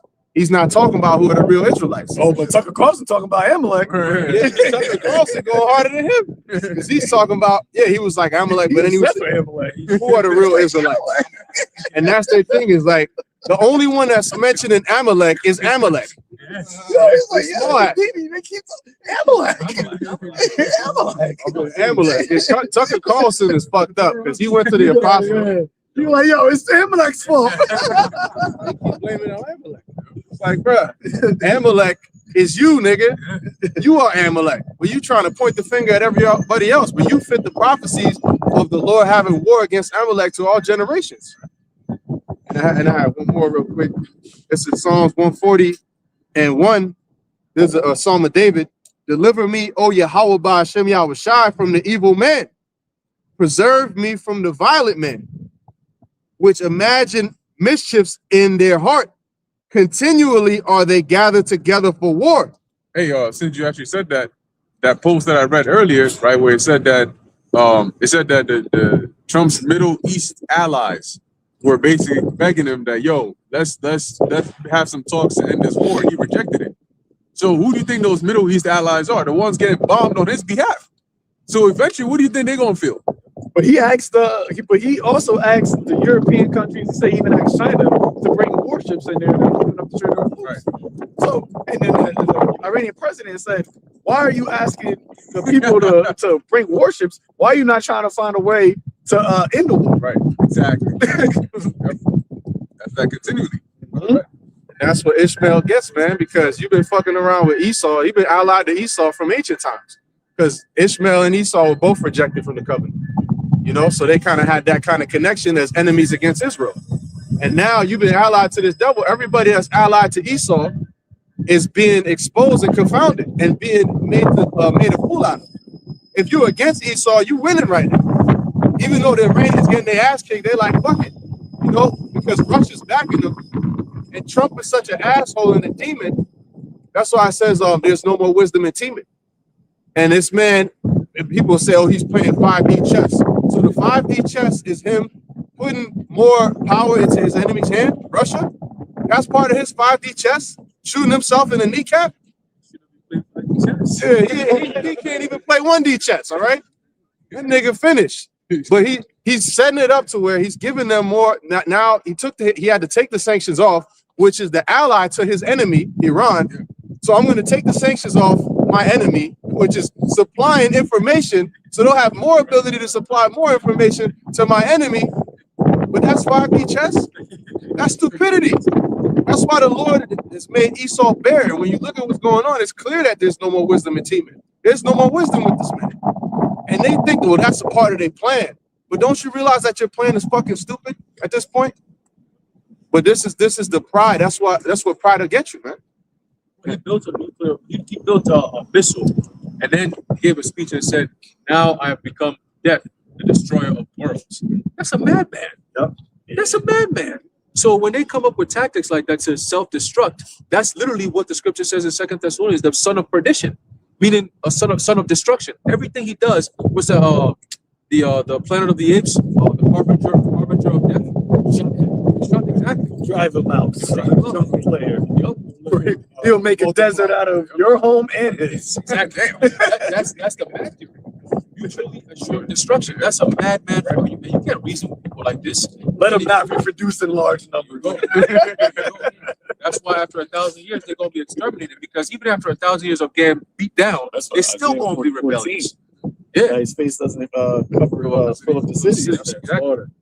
You know, so that's what the Lord said He's going to do to these people, man. So all this shit that's going on is all prophesied, and at the end of it, America gets destroyed, Israel gets destroyed, and these Edomites become subjected, and the world becomes at peace, man. These other nations going to be in subjection, but they're not going to get it as bad as Esau, Edom. And because of all the things that's going on, Edom will bring them to justice. The Lord is the one who's going to bring them to justice. And when that day comes, shit. And that's why the scripture says, "This honor have all of his saints to bind their kings with chains." You know, because nobody still went to jail for this Epstein shit. Right. They just stepping down from their multi-million-dollar jobs, but they already got the multi-million. Right. You know, it's not like y'all poor now. Probably a lot of them probably just going into the underground cities and bunkers right now. That's what they're doing.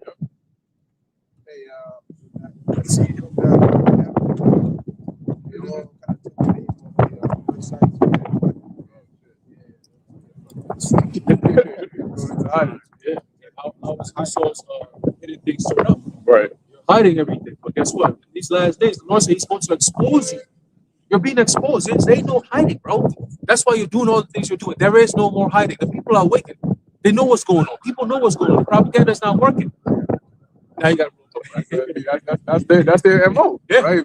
Was it by consent or conquest? If deception doesn't work, sword will. Right, that's what what came, right? The Lord gave them I want to say that word. The last video I did, vagabond. It said basically for somebody to get sympathy or to feel sorry for. And that's exactly what Amalek uses, right? He puts out a narrative that he's a victim, but it's really because you're a fugitive. That's why I said in the next verse that whoever would find him was going to slay him. So he puts out this narrative like, the hollow, cost that was hollow, that all their museums, the whole anti-S thing is. Your being a fugitive was really a curse, but you try to make it until now you're trying to use it for your own advantage. So you got to feel sorry for me. Right. But you're really out here just being a demon. Everything you do, you just destroying everything, but you have to feel sorry for me because of what happened. Right. No, you're a murderer. Yeah, I'm not going to feel sorry for you. But that's how this devil is. The scripture tells you that he would not be able to hide himself. I got that. Jeremiah 49, verse 10. But I have made Esau bare, I have uncovered his secret places. He shall not be able to hide himself. His seed is spoiled, and his brethren and his neighbors, and he is not. So right there, you're not able to hide yourself anymore. And that started with what? The truth coming out. Because nobody was talking about Amalek before. Nobody was speaking about Edom. You had that one pastor or whatever, I forgot, Rich Tidwell, because I know the elder Yashawamba did a video, and then he came across our algorithm. That guy, remember you hit me up? Oh, yeah, that guy. Yeah. But he did a whole fucking lesson on the Rothschilds, actually that word going into meaning the shield of Edom. But it's an Edomite doing this.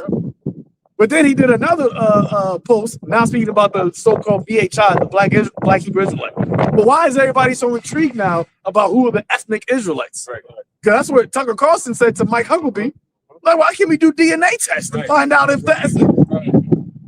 The whole concern of the world now is about who are actually the children of God. That's when we read in Joel, the Lord said, for the controversy of Zion. That's why this whole thing is happening. Throughout the whole entire earth, it's all about the controversy of Zion. Romans says that he's looking for the manifestation of the sons of God. Yep. The whole world groaning, waiting for that, man. Because the whole world is going to war because of those people over there, and they're going to war because they said what Mike Huckabee said. Well, if they wanted to take it all, the first deeds is the Bible. So if they want to take the whole region from the Nile to the Euphrates, it belongs to them, and that's exactly what he's doing. That's why they said they're about to do a ground invasion into southern Lebanon. They bombed it, but they say they're about to do a ground invasion in there. Because that's the only way you can actually take a land over. You got to go in there. That's why they did with Gaza. They're going to try to do that to parts of Jordan. But the thing is, those other countries, they're already like basically underneath a Babylon stump. Jordan, Kuwait, all of those. So they're looking at like, well, we can take them whenever because they don't got no actual army. All of their bases, their military really belongs to Babylon, and we control Babylon. So that's why Iran is attacking those bases, but they're trying to flip it to make it seem like they're attacking the countries. Iran said, no, we don't got no problems with y'all. It's the bases there, the American bases. And they're now looking at Iran, okay, the only way that we can really take control of this whole region, we got to get them niggas out of the way. Because they're the ones that only got an actual military. Saudi Arabia don't got no smoke. That's why Iran said that. How many times they done send drones over there? Saudi Arabia still haven't done anything because they know, like, yo, we really can't go against Iran head on. But now they were expecting America to defend them, and what they doing that now? We gotta defend this. We gotta defend these people, right? Y'all be good. they took the THAAD missile system from South Korea. South Korea was like, wait, you got this thing, keep over here just waiting right now. looking in the wind like, yo, when they gonna call me? Like, hey, you gonna take these THAAD missiles? They actually in America just did a joint military drill with South Korea. North Korea, that nigga just dropped 10 ballistic missiles. And they said they just love 10 ballistic missiles while they doing that shit. He waiting, man. Oh, you know, I think with the whole Iranian thing, I don't know if you mentioned it, but they took some stuff from South Korea. But those THAAD missiles, those was basically what America put over into Israel when the Iron Domes basically stopped working last time. But this time, the missiles that Iran hit, it actually was striking those THAAD missiles. That's why they had to bring them from South Korea.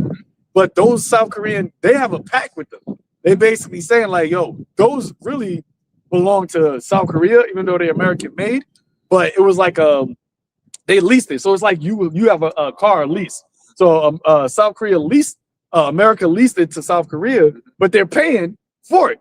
So it's like you in the middle of your lease and you pay your lease every month, but then the bank just say, yo, I need that shit. I'm bringing that. Like, what do you mean? This is my car. Like, nah, I'm bringing that shit back.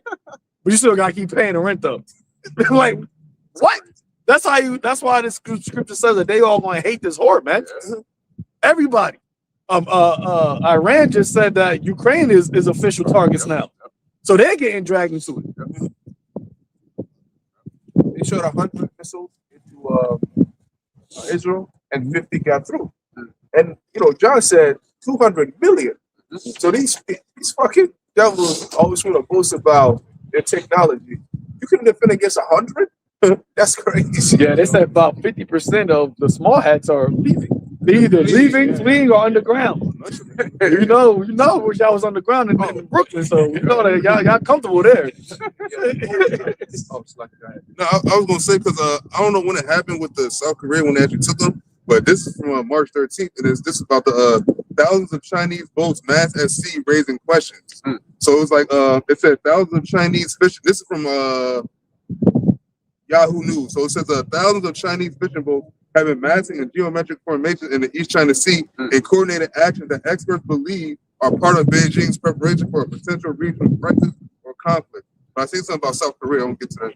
It says, well, remember, the U.S. intelligence was saying that China was going to go into Taiwan in 2027, but everything got sped up. The Lord said He's shortening the days. So China could be looking at it like, "Yo, we got to strike. We got to do this now." And it says maritime and military experts told AFP the massing of Chinese fishing boats on December 25th. That was something that happened before. It said about 300 kilometers northeast of Tehran was on a scale they had never seen before. Another incident detected in early January involved around 1,000 Chinese fishing vessels clustered in an uneven rectangle about 400 kilometers long for more than a day in the same area of the East China Sea. Hundreds of those vessels were also detected in the December 25th event. Last week, around 1,200 boats massed in two power lines further east of the January and December events and held their position for 30 hours, Wayne said. So it says China's massive fishing fleet operates in the Yellow Sea, East China, and the South China Sea, competing with fishers from Japan, South Korea, Taiwan, Vietnam, and the Philippines. It says, while there is debate why so many Chinese fishing vessels gathered in geometric formations off the sea, experts widely believe that they were not there to fish. So, like, I mean, like, they know, and if China knows that they just gave them defense teams to South Korea, that's one of the people they beefing with. So they go up in Taiwan, South Korea. He's also y'all just lost a little bit. Y'all defense. That's how Rome also started to go down because they were fighting a multi-pronged war, and when they decided to go, that's what Iran was referencing when they said even the Roman Empire, the Roman legions couldn't take over Iran, which at the time they were the Parthian Empire. And when they tried to go all that far east, they got cooked and had to retreat back. I believe that was under Trajan's rule. Where they got cooked, they sent his ass back. And that's how eventually the Germanic tribes from the west got him. And then they got messed up on the east with forced out of there by the Parthians. And then eventually they just started going down. Yep. Go back to Joel. It says, verse 3, and they have cast lots for my people and given a boy for an harlot and sold a girl for wine that they may drink. Yeah, and what had ye to do with me, O Tyre and Zidon, and all the coast of Palestine? Will ye render me a recompense? And if ye recompense me, swiftly and speedily will I return your recompense upon your head. Yep. Oh, I'm gonna get that in the GNT. It says, what are you trying to do to me, Tyre and Sidon, and all of Palestina? Are you trying to pay me back for something? If you are, I will quickly pay you back. You have taken my silver and my gold and carried my riches into your temples. You have taken the people of Judah and Jerusalem far from their own countries and sold them to the Greeks. And it's actually interesting because I read that in a different translation. It actually sent me to Amos 1 and 3? Let's see if I can find it.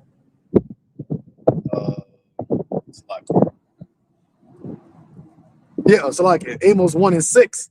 It says, thus saith the Lord, for 3 transgressions of Gaza and for 4, I will not turn away the punishment thereof, because they carried away captive the whole captivity and delivered them up to Edom. So I just found it interesting that it mentions Greeks here, and then it sends you to a precept that mentions Edom, because prophetically you had the Hamitic, some of the Hamitic tribes sold Israel to the Edomites. So, and the Lord said, what? He's going to recompense. He's going to pay them back. So that's why he's doing all this. Once again, going back to the controversy of Zion. The Lord in Ezekiel 38, he says, when all is said and done, the Lord is going to do all this that he might be sanctified, right? That he might be glorified because of the power of this destruction. It's going to be so much that it's going to be, when nations declare force majeure, they say one of the reasons they label it as the hand of God, which is a disaster that's on such a high level that you're justified to say, look, this is why I can't produce on my end of the deal, right? Because of all that's going on. So this is just what we're seeing is the beginning of sorrows. All right, these are all part of the signs.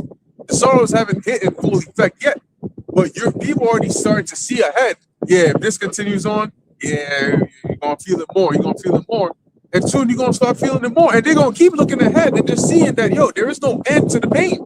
It's only more exactly the pain scale is just growing and growing and growing and growing. It says like a woman in travail. Yep. And so she gonna keep on being in travail for the longest period of time, just feeling more and more painful contractions and birth pains. And the baby gonna bring his head out, psych, go back in there. You know what I'm saying? You're gonna push it for 3 hours. This nigga playing fucking hide and seek with you while you in the labor bed. You can't do C-section either. You have to wait till the baby come out. And then you get to a certain point that you can't do a C-section. Right. Like It's past it's past that point where it can do it. So you got to go through that. Damn. And then there's also a certain point where you can't take epidural. Damn. So you just gotta just go through the whole thing. And that's where we go. That's where we're coming to. Yeah. It ain't gonna. The Lord said there will be no healing medicine for Babylon. So it ain't gonna be no way for you to try to ease the pain of what you're going through. There's no remedy. We'll get this in 2nd Ezra 16, verse where were we?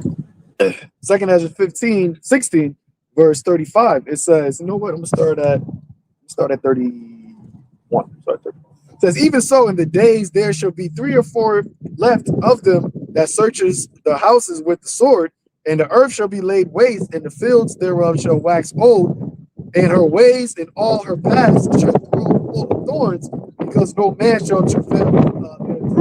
That scene of The Last of Us. Remember, watch the show or like play the game where you go through certain areas and it's like what they call concrete jungle. Like that green stuff growing on that side. Buildings and all that, vines and shit. And that's what's going to happen in certain cities where the trucks stop going into certain areas. There's not going to be people going to have to migrate, because they're trying to find a water reservoir, food. Certain cities within states are going to just be empty. So we got to leave from here, man. Or if you get like certain parts, I know they got a data center in South Jersey, one of the data centers. Some shit happens where that shit get whatever. That whole area got to be evacuated. People got to leave. Or if the lights go out in a part of the state, like we can't stay here anymore. I heard that they still got lights. They still got electricity up north. So we got to go up north. Right, exactly. But certain people like, no, we just gonna stay. We're gonna ride it out. That was a Civil War movie. Remember, there was like pockets where it was all good, and then they came into this area like, damn, y'all good over here. Right. But like even those areas end up getting fucked up too. But it's a gradual thing. Like that the Lord will close you in, and then they think they're safe in one area, and then the Lord fuck that whole shit up, and they got to flee to somewhere else, and you just be constantly on the run. Those who are in the middle, who don't normally see what's going on, are the least prepared because they don't see. To them, it's their security. Right. That's why when the guy came into the store, not to spoil it, but when he walked into the store, it was mad quiet. And they're like, you do realize there's a civil war, right? They're like, what? Civil war? What are you talking about? So that's how a lot of people going to be. We're going to be walking around like Scripture said. We're going to be like pilgrims on the face of the earth. The Lord's going to be leading us to different places. Like Zaquan said, people are going to be going to different places in search of different things, different resources. Some people for medicinal. Some people just for food. Some people for shelter. Some people to run away from the drones that's flying around everywhere, looking for nomads and looking for people who don't have the chip. It's going to be like that, man. It's going to be every single day is like, okay, can I make it throughout the day being alive? That's how bad it's about to be in America. And people are not going to expect that because it's never happened before. Scripture says a time like never before because America has never been in that kind of state before. Right. You go to different countries, they've been through that and worse. So it's not going to be a time like never before for them because guess what? They're not going to get, certain remote areas not going to get hit with missiles. But America's about to go through a downward spiral that's never been before, and then get hit with missiles. That's never happened before. You even think about like in Gaza when they started bombing, they would tell them like, "Yo, y'all got to flee here, Right. Yeah. You gotta evacuate this area." They just did it in Lebanon. Right. This is places that people live for decades, generations. You got to leave this area. Yeah. You got to migrate to go to Rafah. Miles down. Yeah. It'd be like 50 miles. Like, yo, what? But then your gas right now is fucking going up. So it's not like you can just fill up the tank. Then if the banks get hit, then it's not gonna make me use credit cards. Make no transaction. How you gonna get up there? You gonna have to what they in the back of the day called buck and ball. You gonna have to walk. Gridlock. I have gridlock. Nigga buck and ball. They use buck and ball. Hey, you know Babylonians ain't lazy, man. They don't want to do that shit. So you have people that's gonna stay, but it's gonna be, a couple. They're gonna be desiring to hear a voice. Yep. It says, in the versions of verse 33, the virgins shall mourn having no bridegrooms. The women shall mourn having no husbands. Their daughters shall mourn having no helpers. In the wars shall their bridegrooms be destroyed, and their husbands shall perish of famine. So there's your answer right there. So how they gonna lose their men in the wars? Because how they think the war ain't gonna be fought on American soil, at least after World War. Right. So how they gonna die in the wars? Because their ass gonna be taken over there. That's already been set up. Exactly. That's already something they're talking about. Yep. They gonna set up the draft in 18 to let's say 18 to 39. 18 to 39. Damn. The average military age right now is less than 30 years old. So think about that. Think about just that alone. That the last 30 years has been a conditioning where right now most men don't want to go to fight the war. They don't want to be in the military. There used to be a time where niggas was proud to be standing for their country. Like it was a nationalistic thing. After like 4 rejections, they'll still come back. Right now they recruiting niggas, and niggas are like, nah, I'm good, bro. I'm not with all that. But remember this: if you were in the military 30 years ago, the chances of you still being there right now is slim to none. And anyone who's there right now in the past 30 years, what kind of mental condition have you been going under that's going to have you either you're joining or you're leaving? It's one or the other. You can't be fighting both sides. Like, okay, I pledge allegiance to America and all this extra shit, but now I'm deciding, nah, I don't want to be a part of this no more. Like that Marine, that guy's arm broke. He swore an oath. But what happened? It got to a point, an inflection moment where he was like, yo, nah, what's going on right now? I'm not upholding what I swore my oath to do. Right. You're going to have people like that right now who are in the military. When the time comes, they're going to push them a little bit more to say, are you with us or not? Because the operation we're about to go on, it's not about we're fighting for Israel. We're coming after the American people, the people you swore an oath to protect. Are you willing to come with us or not? If not, yeah, you discharge. You know what I'm saying? What they call it? Dishonorable discharge? Yeah. Are you willing to suffer that? And then we can also imprison you because you're a veteran. You have skills. Shit, if you join the people against us, we got a problem. So that's all part of the Civil War. It's different wars on different fronts. Different wars on different fronts, man. And when the more the crisis, the easier it will be for people to snap. And that's what they're looking for. And they also do the thing with Lindsey Graham. He had said that I got to go to South Carolina and ask them to send their daughters and sons and daughters to the military. But also to harp on what you were just saying, that when they have the military turn on the people, it's not going to be we in Jersey's National Guard over here. It's going to be Texas National Guard over here. Isn't? And if you in South Carolina, it's going to be Wyoming's National Guard. So it's going to be people. Yeah, they might do that as well. So they're gonna have people that have no ties to this area, to these people. They already got the whole Democratic Republican, so they're sending a red Republican National Guard to a Democratic state. Yep. What kind of American are you? That's what I'm saying. What kind of American? So you look like a Chinaman, because you're going to end up going into war with China with Taiwan. So that's going to be an issue. If you look like a Chinaman, or you with them. You look like if you are Arab, you with them. If you a nigga, well, you just a nigga anyway. If you a northern tribe, well, y'all niggas started this whole shit. You can't have problems with y'all. So it's going to just be that's what I say, Egyptian versus Egyptian, man. And that's why Esau trying to use this whole rhetoric of bringing back the white nationalists. Right. They're trying to gather up the white man to be together again. You had that chick, Erica Kirk. She just made some statement talking about the disenfranchisement of white male men. It was like, what is white male men? but Esau want to be oppressed so bad though. That's what they were saying in the comments.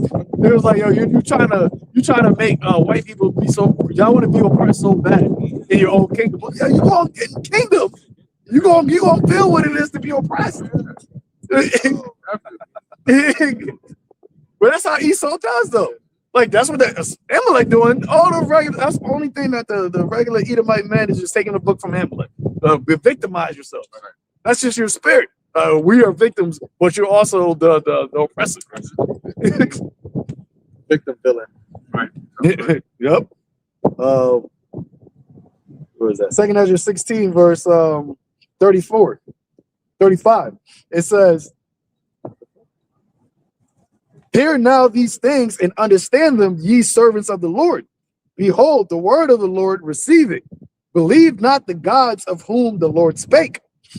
Behold, the plagues draw nigh and are not slacked. As when a woman with child in the 9th month bringeth forth her son, with 2 or 3 hours of her birth, great pains compass her womb, which pains, when the child cometh forth, they slack not a moment." So the pains tell you that the child is coming. Just like the pains we're seeing metaphorically, which is the suffering, the beginning of sorrows, tells you what sorrow is coming. You know? So we're seeing all this and we're letting the people know, like, yeah, you're feeling these pains because the baby's coming. What baby? Have you ever seen something?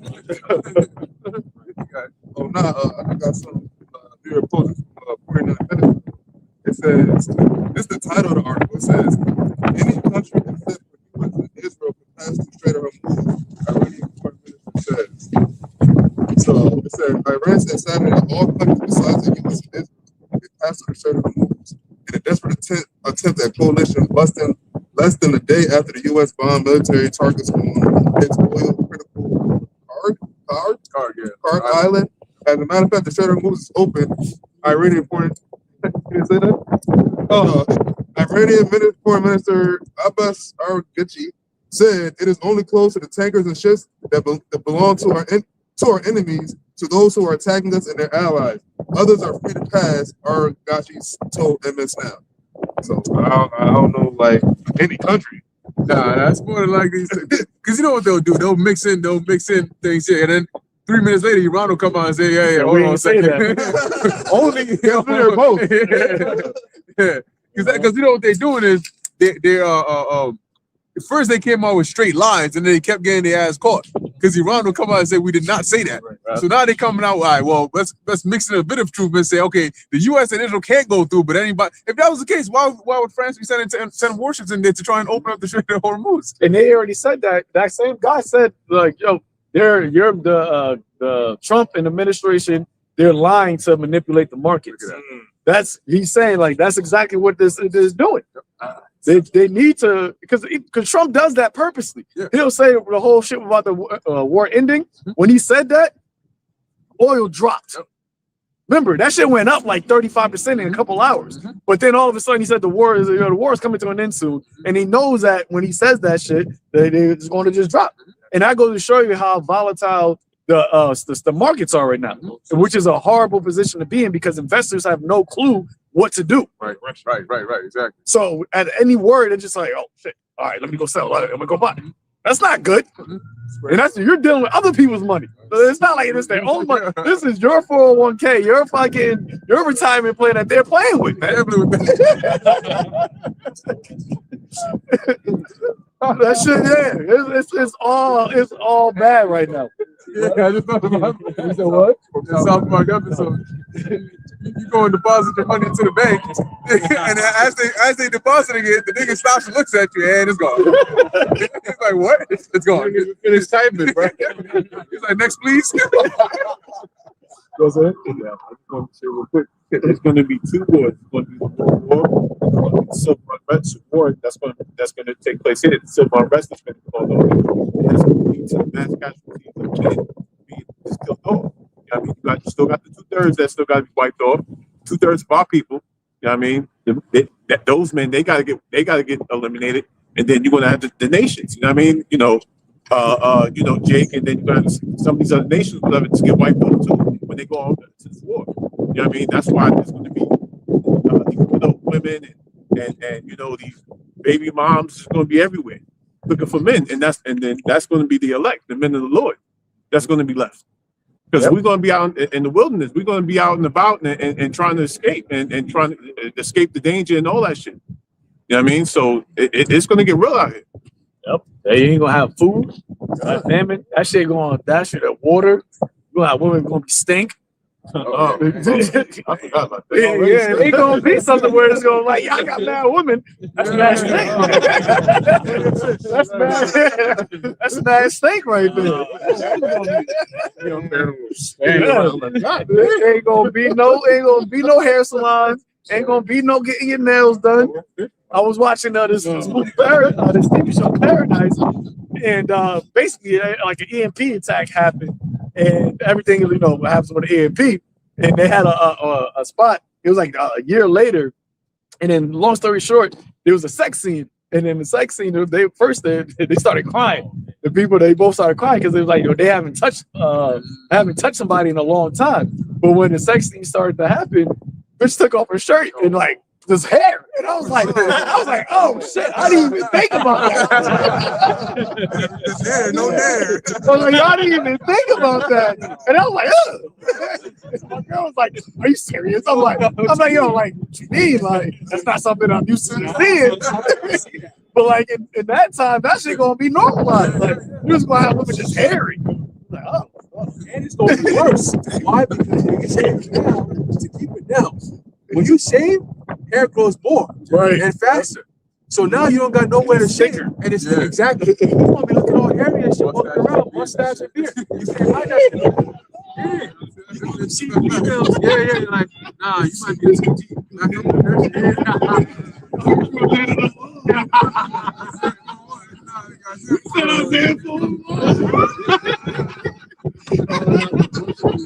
There's something of us. Yo, me and my own brand.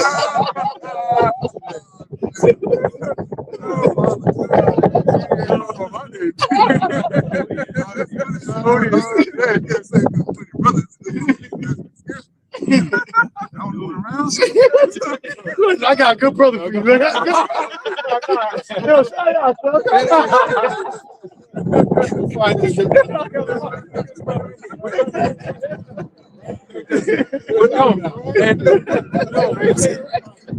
There gonna be no deodorant that's you're gonna use to what they say knock them off your scent. Nah, you're gonna be knocking nobody off your scent. Stay right here, I'll be right back, and then you out. Like, you can't follow me because wherever we go, they're gonna find us. You smell like shit. Sit your ass down. And that's what a lot of this breath stink. We used to talk about that. You know what I'm saying? Breath stink, hair period all over and you don't have a man of the Lord to give you the guidance of the old ways. Because remember, the times that we're coming in, when things become scarce, you got to learn how to go back to the ancient way of doing things. When Esau came in with this whole AMA bullshit, this new way of doing things, they literally made it illegal to live a normal herbal life, actual life, right? What's that? You can't. They're not going to allow, and just because of that, you need, of course, even if you physically could do that, you need to get all these licenses and permission and all that dumb shit. Why? Because they wouldn't have control. You see, but now it's to the point where people are like, oh, I need a contractor to do this. I need a construction team to do this. I need this person to do that. So people are void of actual skills that will help you survive in real life. They don't understand the herbs. They don't understand the seasons. They don't understand nothing. Most people don't know anything. When there's no GPS, they can't drive. When there's GPS, they can't drive. How much more no GPS, right? And then of course you have this terror always in your head every day on the news telling you how bad things are gonna happen and how unsafe it is, and you should watch out. Watch over your neck. Oh, your next door neighbor might be plotting against you, and all this extra shit. People are going to lose it, man. They're going to lose it. And it's going to affect women the most. Imagine a woman, your son or your husband gets drafted, and then you in your house one day randomly, and somebody knock on your door, pop, pop, pop, and they come in and they got a nice little folded little American flag with his freaking medallion on it, and then he's handing it over to you. What you gonna do? You gonna cry, bitch? That's what you gonna do. You gonna look at it and be like, oh, I can't believe this. You better believe it because it's a reality. Okay? Where said that the daughter should mourn having no helpers. Who are the helpers? Exactly. Your salonist, the person that does the nails. Those are your maids. The maid servants. That's what you just pay them now. But that's your helpers. So you think about that with as from a woman. It didn't say a man's going more and not having no helpers. Right. A dude cannot go. We go. We did it when we during COVID. No shape. We don't get shape. But no haircut. No scab. That was good. That was cool. Like, yo, because a man isn't his value isn't in his looks. Right. That's not where his value is in. Well, a woman, her value is in her looks, and she needs help to look like that. Yep. That's why they go to that's why you got all of these stores that women, these salons, beauty salon and all that. Your Sephora's and your Ultas. You ain't getting none of your products to make your face look plumpy and all that. That's done, man. Yeah, we're all toilet paper. He's like, fine, please. Big leaves. the right leaves. Yeah, when all hell breaks loose, like you watch those movies, you have men that look like actual men. Because a lot of men today, they shave off their beard and shit. But when all hell breaks loose, that's when men actually look like men. Yeah, like Rick, exactly. From when he first started to like later on, like he became more of a man in his element. To follow him. Exactly. Women, it's not that way. You like, yo, you wonder what you look like before the shit went down. You know what I'm saying? Because you look a little crazy right now. Like, I can see the beauty. I can put your eyes. Like, yo, in this angle.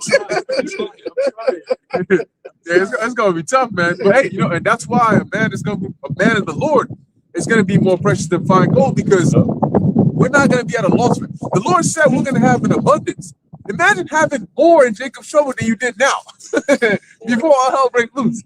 Because like now we know, like we have the first and foremost stability of mind, because we know the Lord is with us. We know that He's protecting us, and we can protect ourselves and those that are with us, because the Lord is with us. So we're not going to be at a scarcity of anything. Remember, in the book of in the Torah, we were in the wilderness, the actual wilderness. There was nothing in the wilderness, but He gave us water from a rock. He gave us food from heaven. It says our clothes. Yeah, He gave us light, which comes with heat. Oh yeah, clothes in wax. Our clothes in wax gold. We were good, like we were chilling. He brought us quail, so we were actually probably living better than certain people in certain other countries. Definitely in Egypt, they were having it much worse. So in this time, we're gonna be taken care of. Wherever we are, we're gonna be good, and that's why. And then rejoice. So that's how much of a good position we're gonna be in, to the point where that's a promise, where people are gonna want to like. How is it that everybody else here looks like they're dying and you look perfectly fine? In fact, it's like there's a shine, a glow, an aura about you. And they're going to spot that from a mile away. The sparkle in your eyes, like smelling fresh made fruit, in a famine. The second that can opens, everybody's like looking like, I got to find that. Like zombies in the Walking Dead. Second Ezra 2, verse 24. Abide still, O my people, and take thy rest, for thy quietness still come. Nourish thy children, O thou good nurse, establish thy feet. As for the servants whom I have given thee, there shall not one of them perish. Not one. For I will require them from among thy number.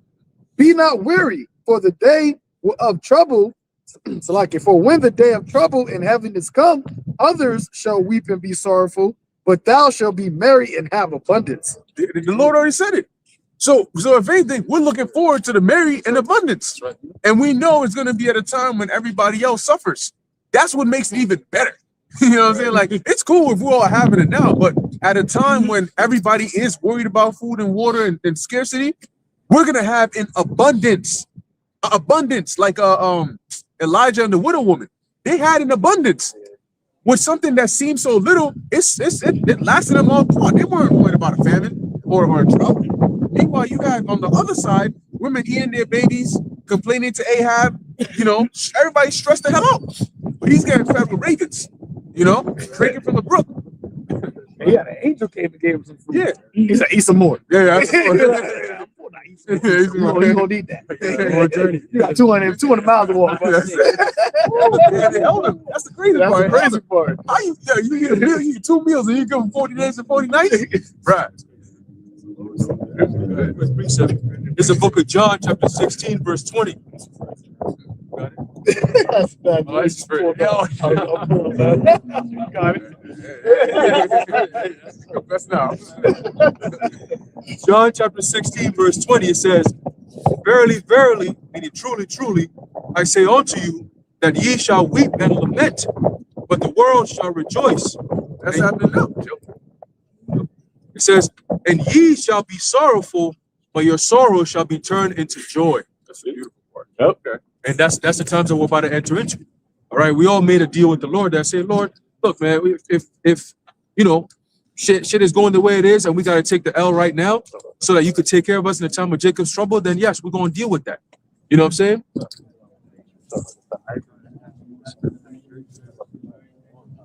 You know, so that's what we ask the Lord for, right? Yahushua said, what? Anything you ask in my name, I will do it. That's what he said. So you just got to have enough faith to ask the Lord exactly what you want, and he's going to do it. You know, so we ask the Lord, He already knows what we need to. That's why Yahushua said, you know you have needed these things. Seek ye first the kingdom of heaven and all of its righteousness. So we're doing the part where the Lord said, you do this part, I'm going to take care of you in that part. Because thou hast kept the word of my patience, I will keep thee in the hour of temptation. Yahushua tell you he's going to keep you. Just like how he told Peter, yeah, come. You should just have the faith. I'm going to get up. All right, I'm going. We're about to walk on water. It's spiritual water, man. We're about to walk on water. And you got to believe that. That's the thing. Because if you don't believe it, then it ain't going to happen for you. It's not going, the Lord not going to give you spiritual blessings if you don't believe that he can. He said that he that comes to him must believe that he is. And he is a rewarder of them that diligently seek him. And you're going to see why being diligent and seeking the Lord was valuable. See, right now, that's the beautiful thing. When you read how the Lord punishments, he always said, then you shall know that I am the Lord. When the Lord does the blessings, it's to show his power and to show how those that were merciful, that believed on him, how he can reward them as well. So right now, people don't believe in the power of the Lord. Right, as it says in Wisdom of Solomon, when men would not believe that thou art of a full power, thou showest thy strength, and give it and make their boldness manifest. Right? And that's why it says, then shall that righteous man stand in great boldness. Yep. You gotta be bold, and that's what faith is, being bold before you can see it. Because you just know you believe in him, you believe in his name. And then he's gonna actually manifest the boldness. Right. It's far beyond what it's gonna blow our minds. Right. That's why I said abundance. But we think about these things like, yo, I'm just hoping that I can have some water, some food. Brothers are, I'm gonna have mad food. Yeah. Like I'm full. That are dizzy on 24/7. But speaking of boldness, that's why Moses told Joshua that the Lord told him, be strong and of good courage. That's what it means to be bold. You're bold in the Lord, not just bold as in having hubris, because that'll get you fucked up, right? But if you're bold in the Lord, nothing can stop you. That's literally faith on a different level, right? Be strong and of good courage. Be not afraid, neither be thou dismayed. That's boldness, man. And when the Lord is with you, ain't nobody gonna be against you. Nobody can be against you because the Lord has everything subject unto him anyway, right? So if we have faith in the Lord, he said what? Because you have kept your faith and your patience, I will what? Keep you in the hour of temptation. I'm the one who's going to do that. Ain't nobody going to do it. I will do it. So if he said he's going to do it, we good. And all right, Lord. Keep goes into guard. There you go. Rescue. There you go. Hey, the three holy children, they said, even if the Lord is not delivered us,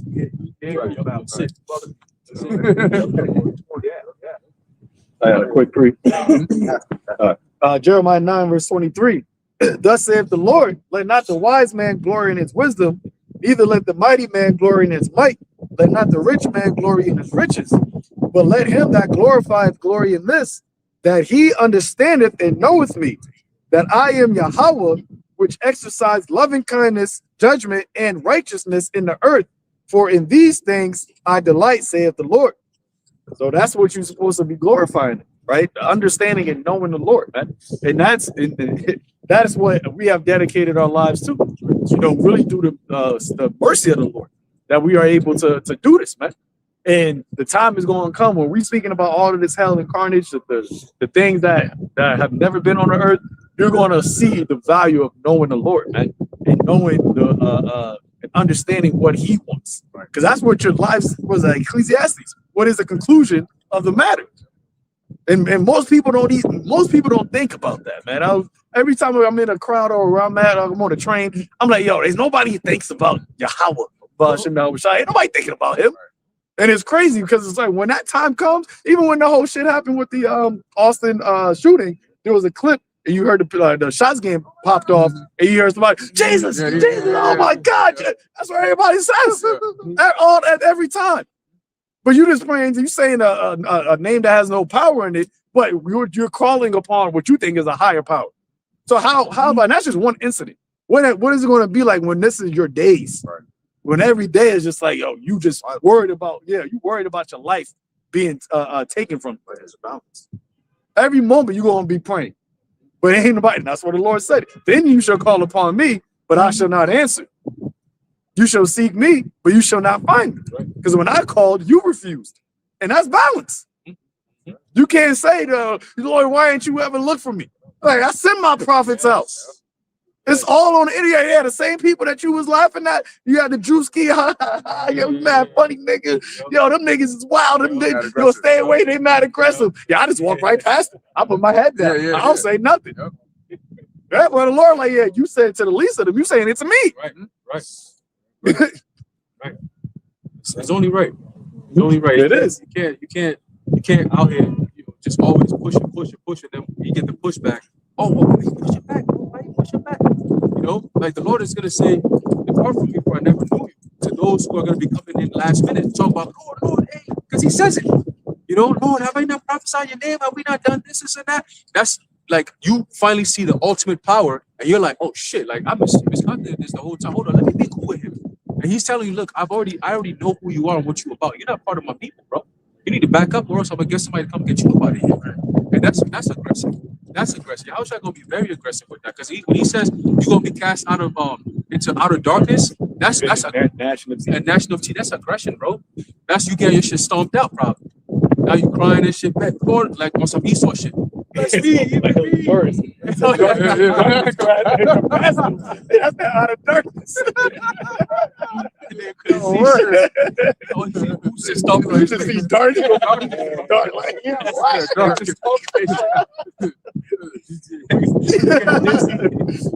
Stomped out.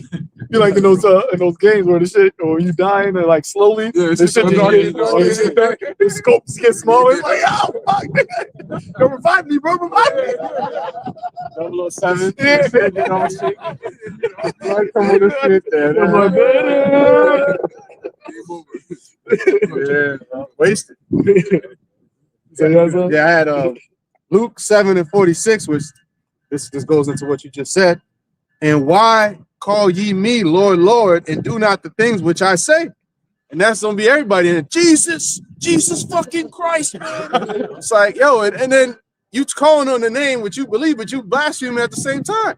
We wouldn't ever say that about Yahweh Shai when we call on Him in a time of trouble. But that goes to show you, it's just a knee-jerk reaction. Yo, you gotta Tucker Carlson say about Amalek. He was like, Christians, talking about how the Lord commanded Saul to get rid of all the Amalekites, and he was like, that's actual genocide. Right. And he was like, in Christians, we reject that totally. Right, exactly. We reject of that part of the Old Testament. Like, how you gonna call yourself a Christian, but you rejecting what the Lord commandment is? That's them talking about. That's a part of that. How you call me Lord, Lord, and do not the things that I say? The whole purpose of why Saul don't got the kingdom because he didn't do that. Yeah. But here, that's Esau's false rightness, man. Like, oh no, that's wrong. So we reject this. But here it is. You just go bomb everybody else.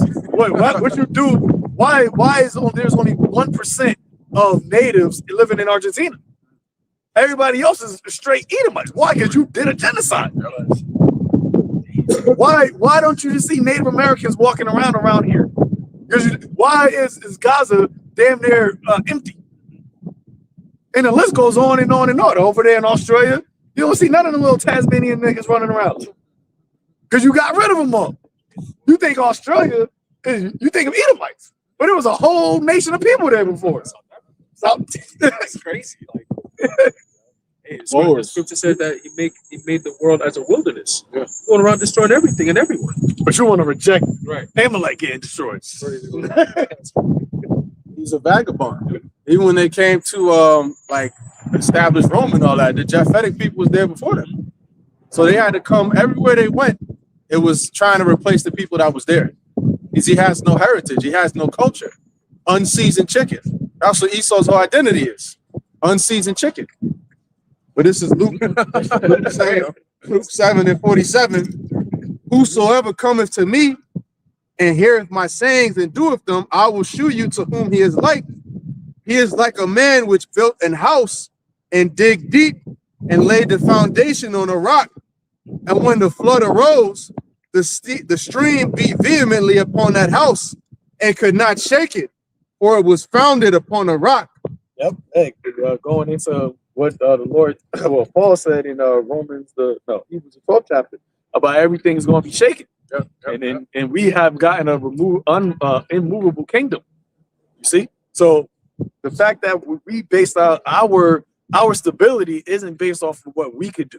It's not based off of the merits and the money and all, none of the stuff of our own selves, but it's based off of the word of Yahweh B'Shem Yahushai. So when everything around us is all shaken and confused, we're going to be good because we built our rock upon Yahushua. And there's nothing that can top or topple that, man. He trying to make it seem like his military is unshakable, but look, you got own analysts and military experts saying you're running out of munition and you don't have enough military to go ground. Like if you built your rock on that, it's not good. That's why now you're trying to find an exit strategy, and it ain't looking good.